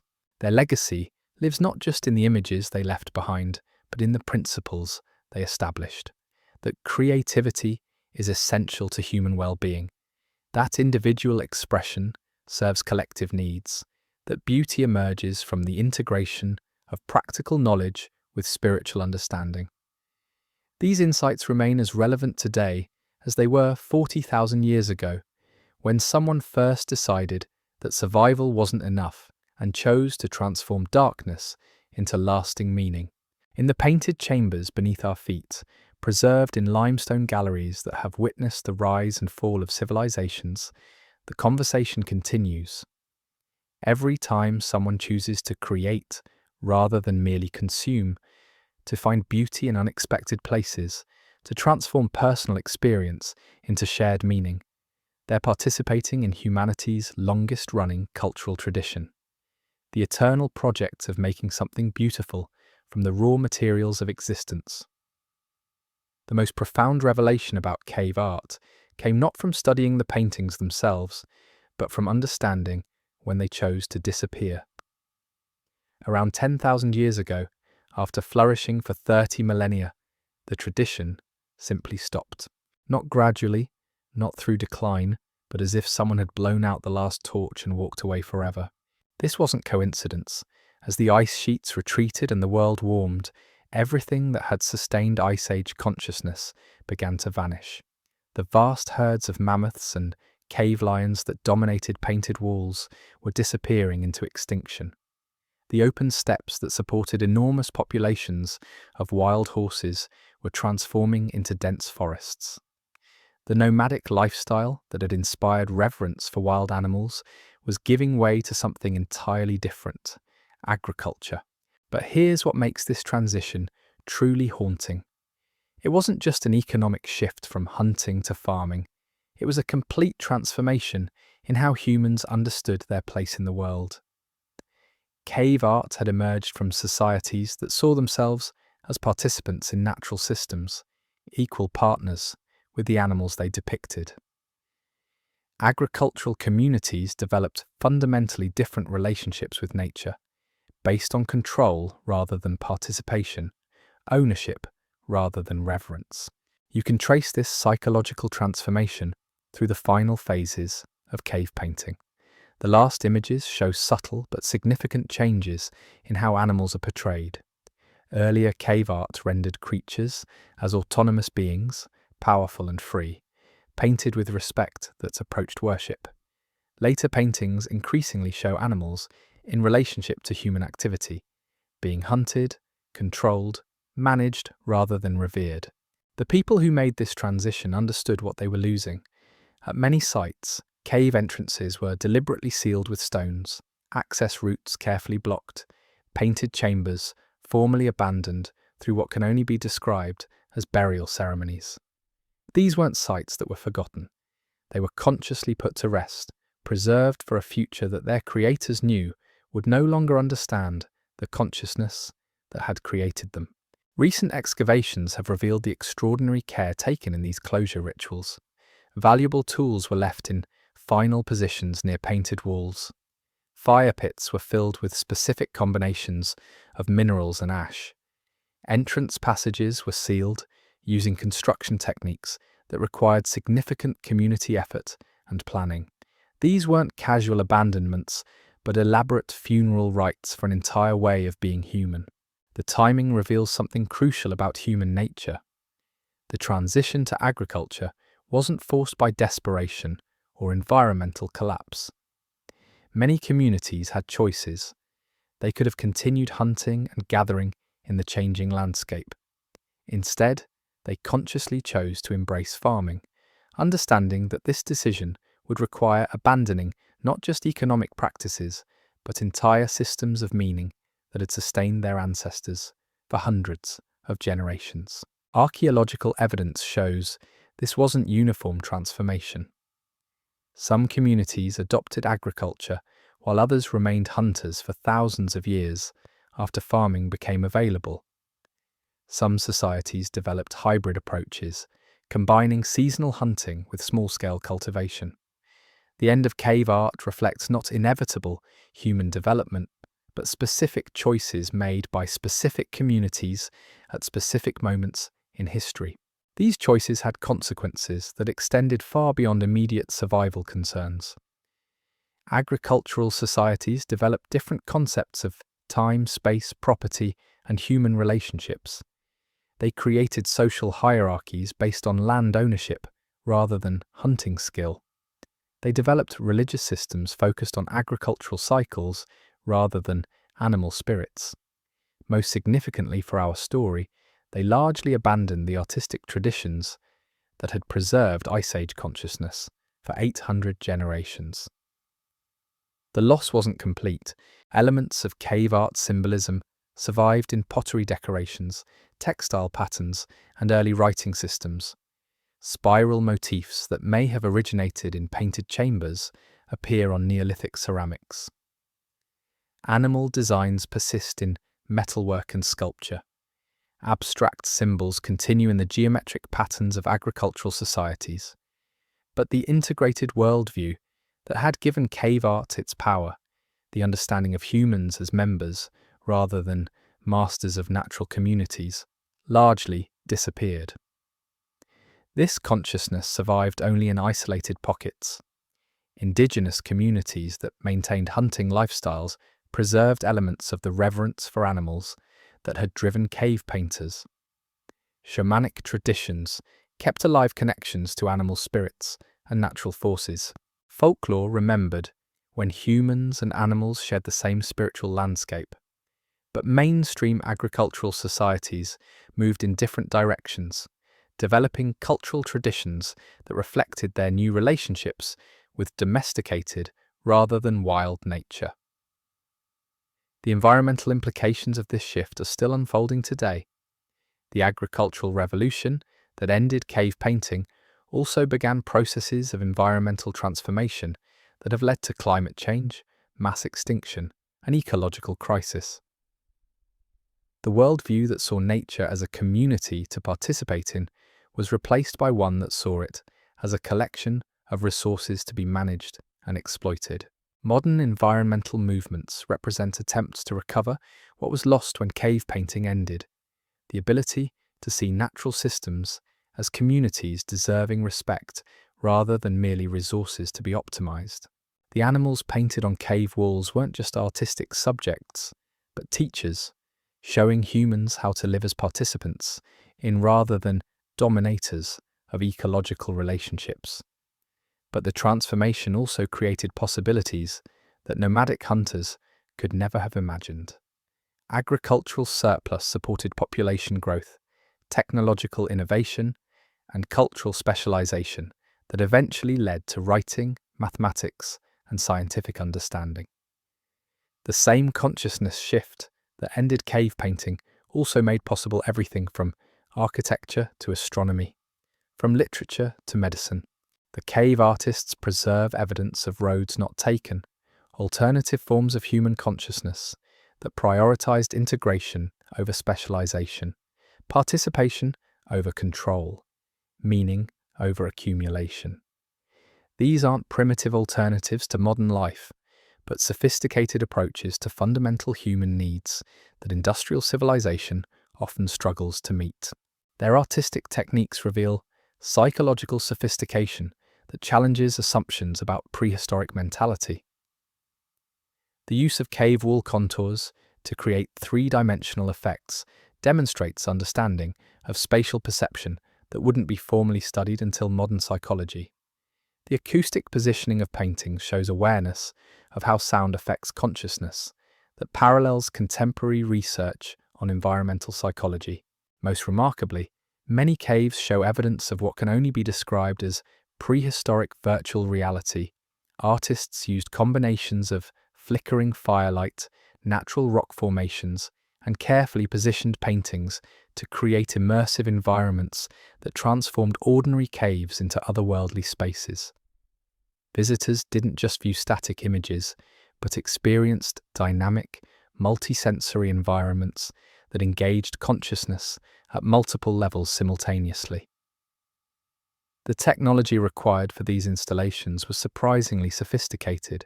Different types of animal fat produced flames with specific color characteristics. Wick materials were chosen to create particular lighting effects. Reflective minerals were positioned to amplify and redirect firelight in predetermined patterns. The cave artists understood principles of environmental design that contemporary architects are only beginning to rediscover.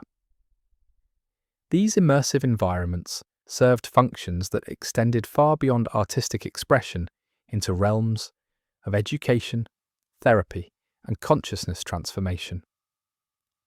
Modern neuroscience research shows how specific combinations of light, sound, and spatial arrangement can induce altered states of consciousness that facilitate learning, memory formation, and emotional processing. The cave artists seem to have discovered these principles through direct experimentation thousands of years before they could be scientifically explained.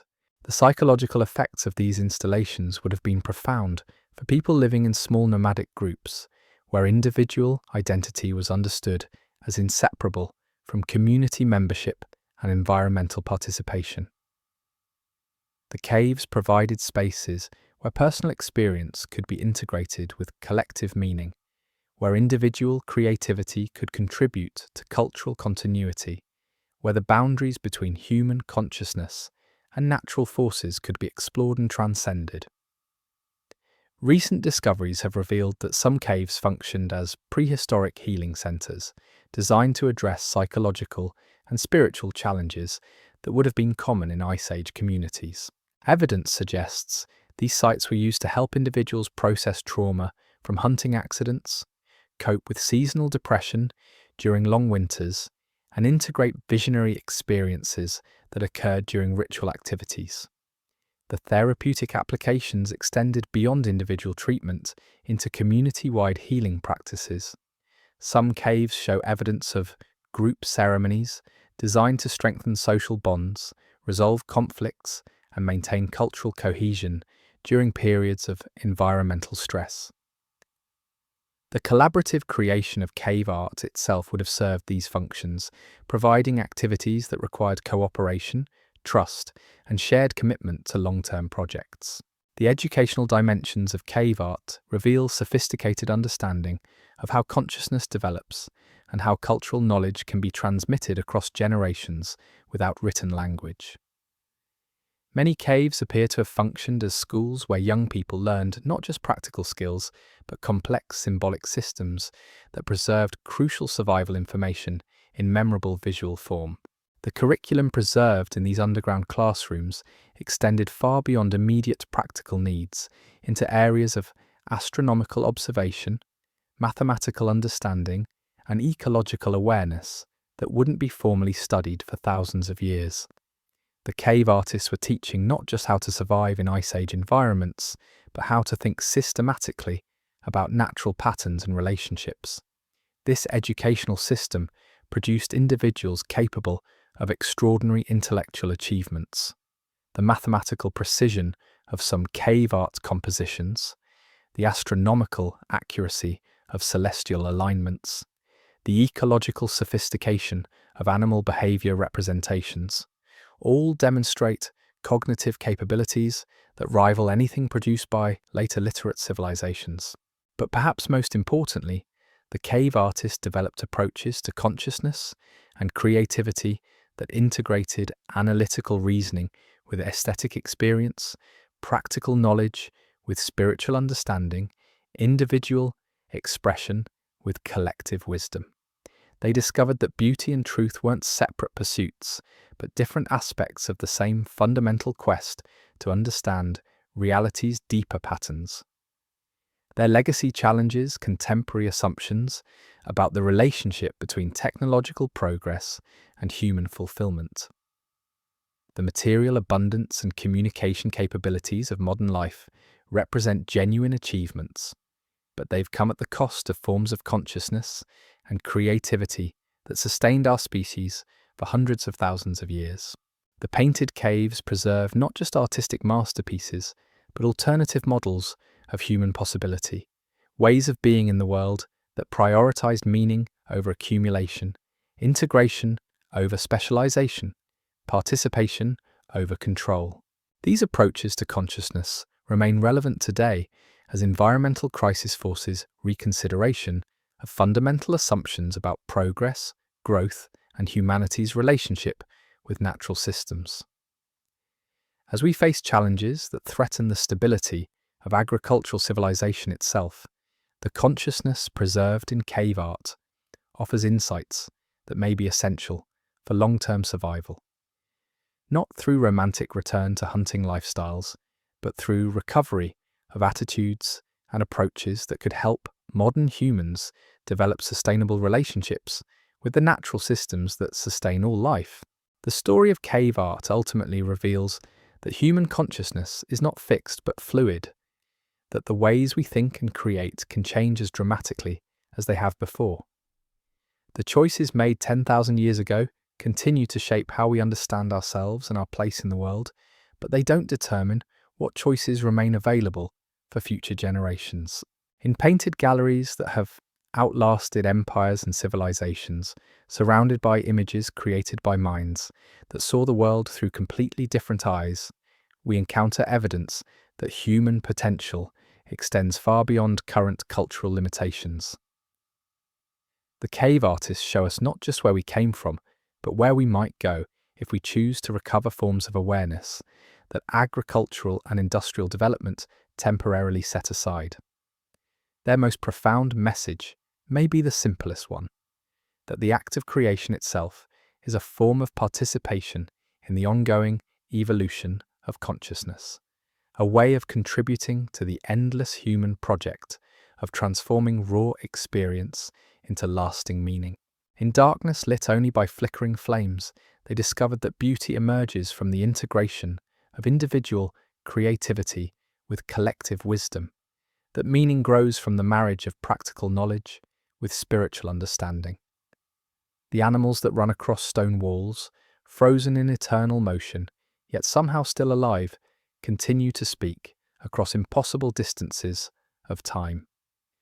They remind us that consciousness is a creative force capable of transforming any environment into a canvas for meaning, any moment into an opportunity for beauty, any individual life into a contribution to the vast, ongoing conversation between human awareness and the mysterious forces that shaped us all.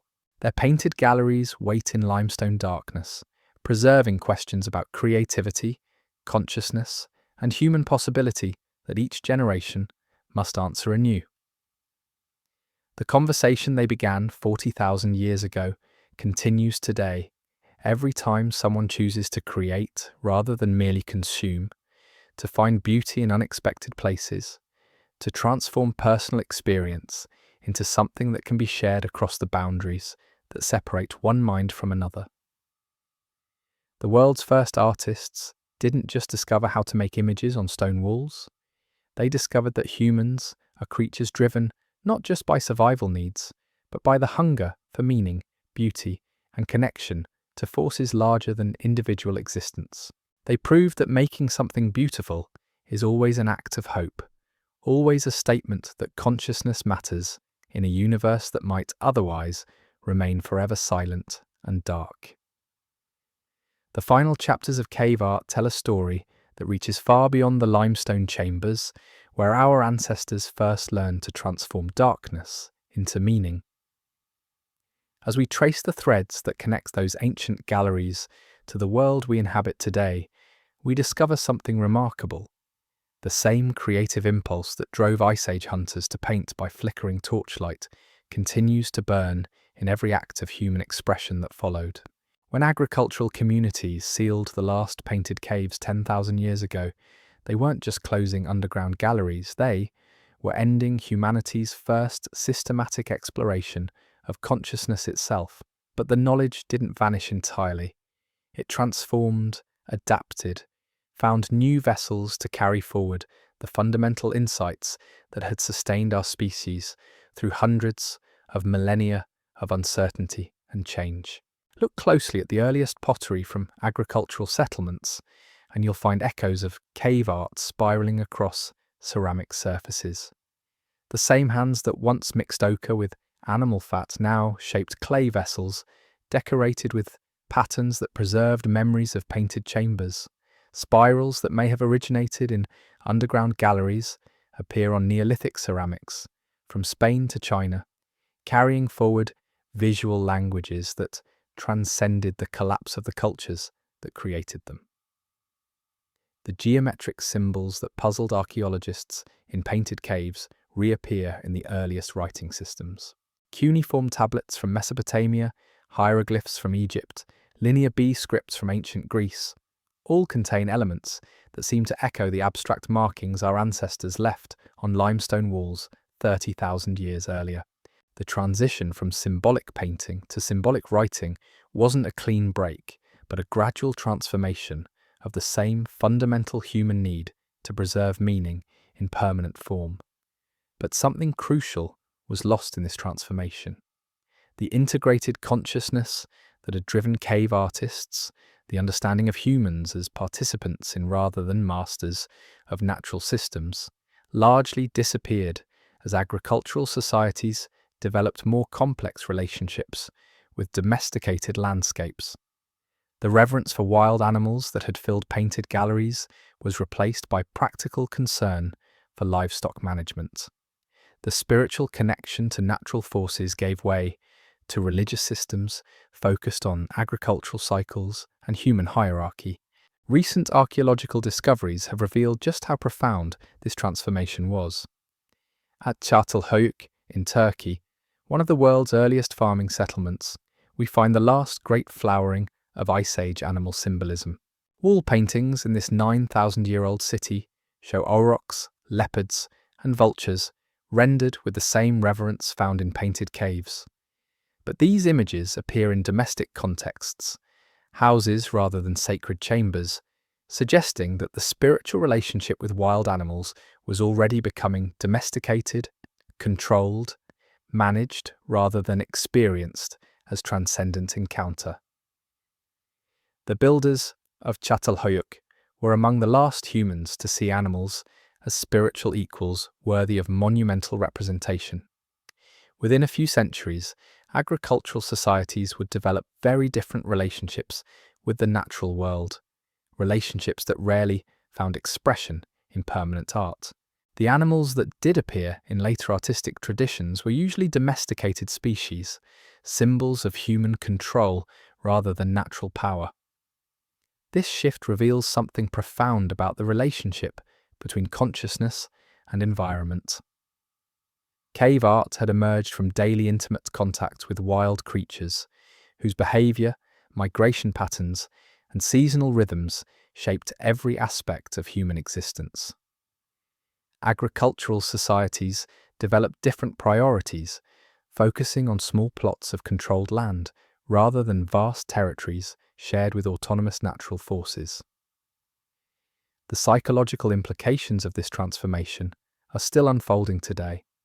Modern environmental psychology shows how disconnection from natural systems affects human mental health, creativity, and sense of meaning. The anxiety, depression, and existential emptiness that plague industrial societies may partly reflect the loss of the integrated consciousness that sustained our ancestors for hundreds of thousands of years. But the cave artist's legacy survived in unexpected forms.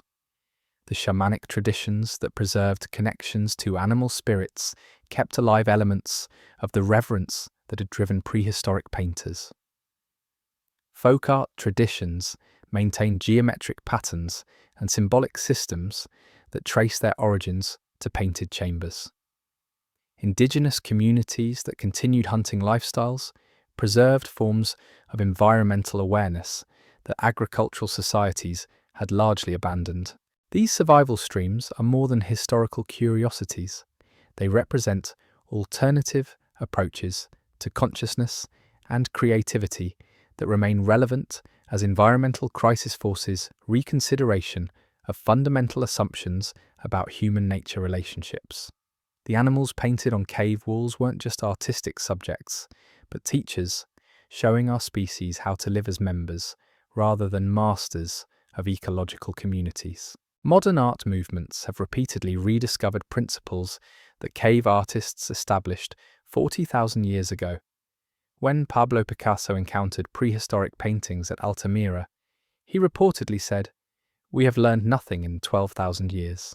He recognized that the cave painters had achieved something that formal art education often missed: the ability to capture not just the appearance of things, but their essential nature, their spiritual presence, their role in larger systems of meaning. Abstract expressionists like Jackson Pollock unconsciously recreated techniques that cave artists had pioneered, using the physical act of painting as a form of consciousness exploration, allowing bodily movement to guide creative expression rather than imposing predetermined intellectual concepts.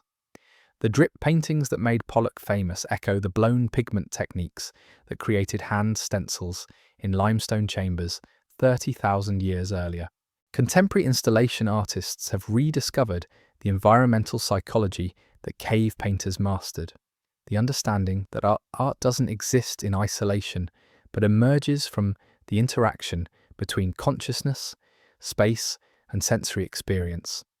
The multimedia environments that fill modern galleries trace their origins to painted chambers, where firelight, acoustics, and spatial arrangement combined to create immersive experiences that transformed ordinary perception into transcendent encounter. Even digital art forms that seem completely removed from prehistoric experience actually continue conversations that began in painted caves. Virtual reality environments that transport users into alternate realities echo the same impulse that drove Ice Age hunters to transform underground chambers into otherworldly spaces. The technology has changed, but the fundamental human need to create meaning through immersive experience remains constant. The gaming industry has unconsciously recreated the narrative structures that cave artists pioneered.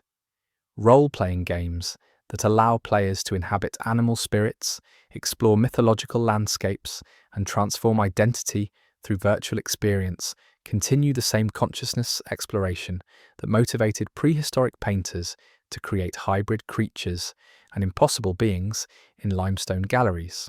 Social media platforms that allow users to create digital identities, share visual experiences, and participate in collective meaning-making activities serve functions remarkably similar to those that painted caves provided for Ice Age communities. The technologies differ dramatically, but the underlying human needs for creative expression, community participation, and transcendent experience remain unchanged from what they were 40,000 years ago. But modern creative technologies also reveal what we've lost in the transition from prehistoric to digital consciousness. The collaborative, community-based approach to creativity that characterized cave art has been largely replaced by individual expression, personal branding, and competitive, rather than cooperative creative practices. The integrated understanding of beauty, knowledge, and spiritual meaning has fragmented into specialized disciplines that rarely communicate across their boundaries. The environmental awareness that made cave art possible, the intimate knowledge of natural systems that allowed artists to capture animal essence with such precision, has been replaced by abstract mediated relationships with natural forces that most people never directly experience. Modern urban populations often know more about fictional creatures from entertainment media than about the actual animals that share their bioregions. This disconnection has consequences that extend far beyond individual psychology into collective challenges that threaten the stability of the civilization that replaced cave painting cultures. Climate change, biodiversity loss, and ecological collapse partly reflect the same consciousness shift that ended prehistoric art traditions. The transformation from seeing nature as a community to be participated in, to seeing it as a collection of resources to be managed. Recovery of sustainable relationships with natural systems may require rediscovering some of the consciousness principles that cave artists embodied. Not through romantic return to hunting lifestyles, but through integration of their approaches to creativity, community, and environmental awareness with contemporary knowledge and technology. The cave painters show us what's possible when creativity emerges from direct engagement with natural forces rather than separation from them. Their art achieved power not through individual genius but through collective wisdom, not through technical innovation but through spiritual integration, not through domination of materials but through collaboration with the natural properties of pigments, surfaces, and environments. These principles remain relevant for addressing contemporary, creative, and environmental challenges. Art that emerges from community collaboration rather than individual expression. Technologies that enhance rather than replace direct experience of natural systems. Economic systems that prioritize meaning and sustainability over accumulation and growth. The painted galleries that await rediscovery in limestone chambers around the world preserve more than artistic techniques or cultural information. They preserve evidence of human potential that remains as relevant today as it was when the first artist held ochre-stained fingers to cave walls and decided to create something beautiful that would outlast individual existence. Their legacy lives not in museum displays but in the ongoing human commitment to transformation, the eternal project of turning raw experience into lasting meaning, individual consciousness into collective wisdom, survival needs into transcendent beauty. Every time someone chooses to create rather than merely consume, to find wonder in unexpected places, to transform personal experience into something that can be shared across the boundaries separating one mind from another, they continue the conversation that began in painted darkness 40,000 years ago. The animals that run across stone walls, frozen in eternal motion, yet somehow still alive, wait patiently for us to remember what their creators knew. That consciousness itself is a creative force capable of transforming any environment into a canvas for meaning, any moment into an opportunity for beauty, any individual life into a contribution to the vast ongoing dialogue between human awareness and the mysterious forces that shaped us all. In the deepest chambers of painted caves, surrounded by images that have outlasted everything else, their creators built above ground, we encounter not just our artistic heritage, but our psychological birthright, evidence of capacities for integration, creativity, and transcendence that remain part of human potential, even when they're absent from human practice. The world's first artists discovered something that every generation must rediscover, that making something beautiful is always an act of hope, always a statement that meaning is possible, even in the face of uncertainty, always a bridge between individual consciousness and the larger forces that connect all existence in patterns too vast and intricate for any single mind to comprehend, but not too mysterious for human creativity to celebrate, preserve, and pass forward into whatever forms of consciousness await discovery in the darkness ahead. The conversation continues, echoing through every gallery, every studio, every moment when someone decides that survival isn't enough and chooses instead to create something that transforms darkness into light, silence into song, emptiness into the kind of meaning that speaks across any distance of time or space. The painted caves remember, and through their memory, so do we. The silence that ended cave art wasn't just the absence of painting, it was the sound of humanity stepping across a threshold from which there would be no return. As agricultural communities sealed those final painted chambers and walked away from 30,000 years of artistic tradition, they carried with them something that would prove even more revolutionary than the images they left behind. They carried the memory of what it felt like to create meaning from nothing, to transform raw pigment into lasting beauty, to speak across impossible distances of time. That memory became restless. It refused to stay buried in limestone chambers. Instead, it began to mutate, to adapt, to find new forms of expression that would carry the essential spark forward into worlds the cave painters could never have imagined. The same hands that had once ground ochre into powder now shaped clay on primitive wheels, creating vessels that bore spiral patterns echoing the geometric symbols of painted galleries. The same minds that had conceived impossible creatures began to imagine gods with animal heads, mythological beings that bridged the gap between the wild consciousness of the caves and the domesticated awareness of agricultural settlements. But the transformation wasn't seamless. Something crucial was being lost in translation. The integrated worldview that had made cave art possible, the understanding that humans were participants in, rather than masters, of natural systems, was fragmenting into specialized knowledge domains that rarely communicated across their boundaries. Art became decoration rather than spiritual practice. Science became analysis rather than reverent observation. Religion became human hierarchy rather than connection to natural forces. You can trace this fragmentation through the archaeological layers of early agricultural settlements. The pottery grows more sophisticated, but the animal imagery becomes increasingly stylized, abstract, removed from direct observation of living creatures. The architecture becomes more complex, but the acoustic properties that cave artists had mastered are forgotten, replaced by purely visual considerations.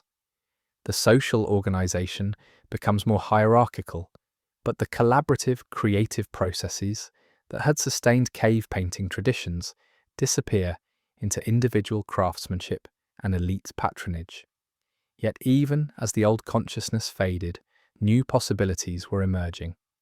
The surplus production that agriculture made possible supported population densities that nomadic hunters could never achieve.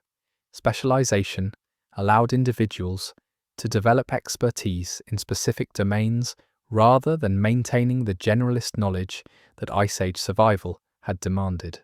Writing systems preserved information with precision that oral traditions couldn't match, even as they sacrificed the embodied wisdom that had made cave art so powerful.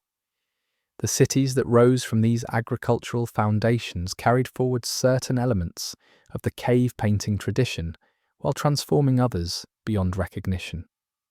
The first temples echoed the sacred geography of painted chambers, spaces set apart from daily life, designed to induce altered states of consciousness through careful manipulation of light, sound, and spatial arrangement. But instead of celebrating wild animals as spiritual equals, these new sacred spaces elevated human rulers as divine intermediaries between earthly and celestial realms.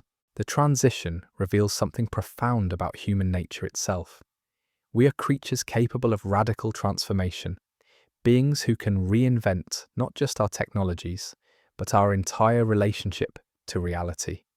The consciousness that had sustained our species through hundreds of millennia of nomadic existence could adapt to completely different environmental and social conditions, preserving essential elements while releasing attachments that no longer served survival needs. This adaptability comes with costs. Each transformation leaves something behind, some form of awareness or capability that might have been valuable, but no longer fits the new reality. The cave artists' intimate knowledge of animal behavior, their acoustic understanding of natural spaces, their collaborative approaches to creative expression, all became irrelevant to people whose survival depended on managing domesticated landscapes rather than participating in wild ecosystems. But the creative impulse itself proved indestructible. It found new vessels, new forms of expression that preserved the essential spark while adapting to agricultural realities. The same need to transform raw experience into lasting meaning that had driven prehistoric painters now motivated potters, weavers, metalworkers, and architects. The techniques changed, but the underlying human hunger for beauty, meaning, and transcendence remained constant. And so we return to the surface world, carrying with us the echoes of those first artists who dared to transform darkness into meaning 40,000 years ago. In the flickering light of animal fat lamps, they discovered something that still burns within us, that humans need more than survival, more than shelter, more than food. We need beauty. We need to leave our mark. We need to say, "I was here," in ways that outlast flesh and bone. Their painted galleries wait in limestone silence, preserving not just images but possibilities, reminders that consciousness itself is a creative force, that making something beautiful is always an act of hope against an uncertain world. The conversation they began continues in every brushstroke, every mark, every moment someone chooses creation over mere consumption. Thank you, bored people, for wandering these ancient chambers with me. If this glimpse into our creative origins moved you, I'd be grateful for a like or subscribe. Until next time, keep creating, keep questioning, and remember, the same hands that mixed ochre with firelight 40,000 years ago live on in yours.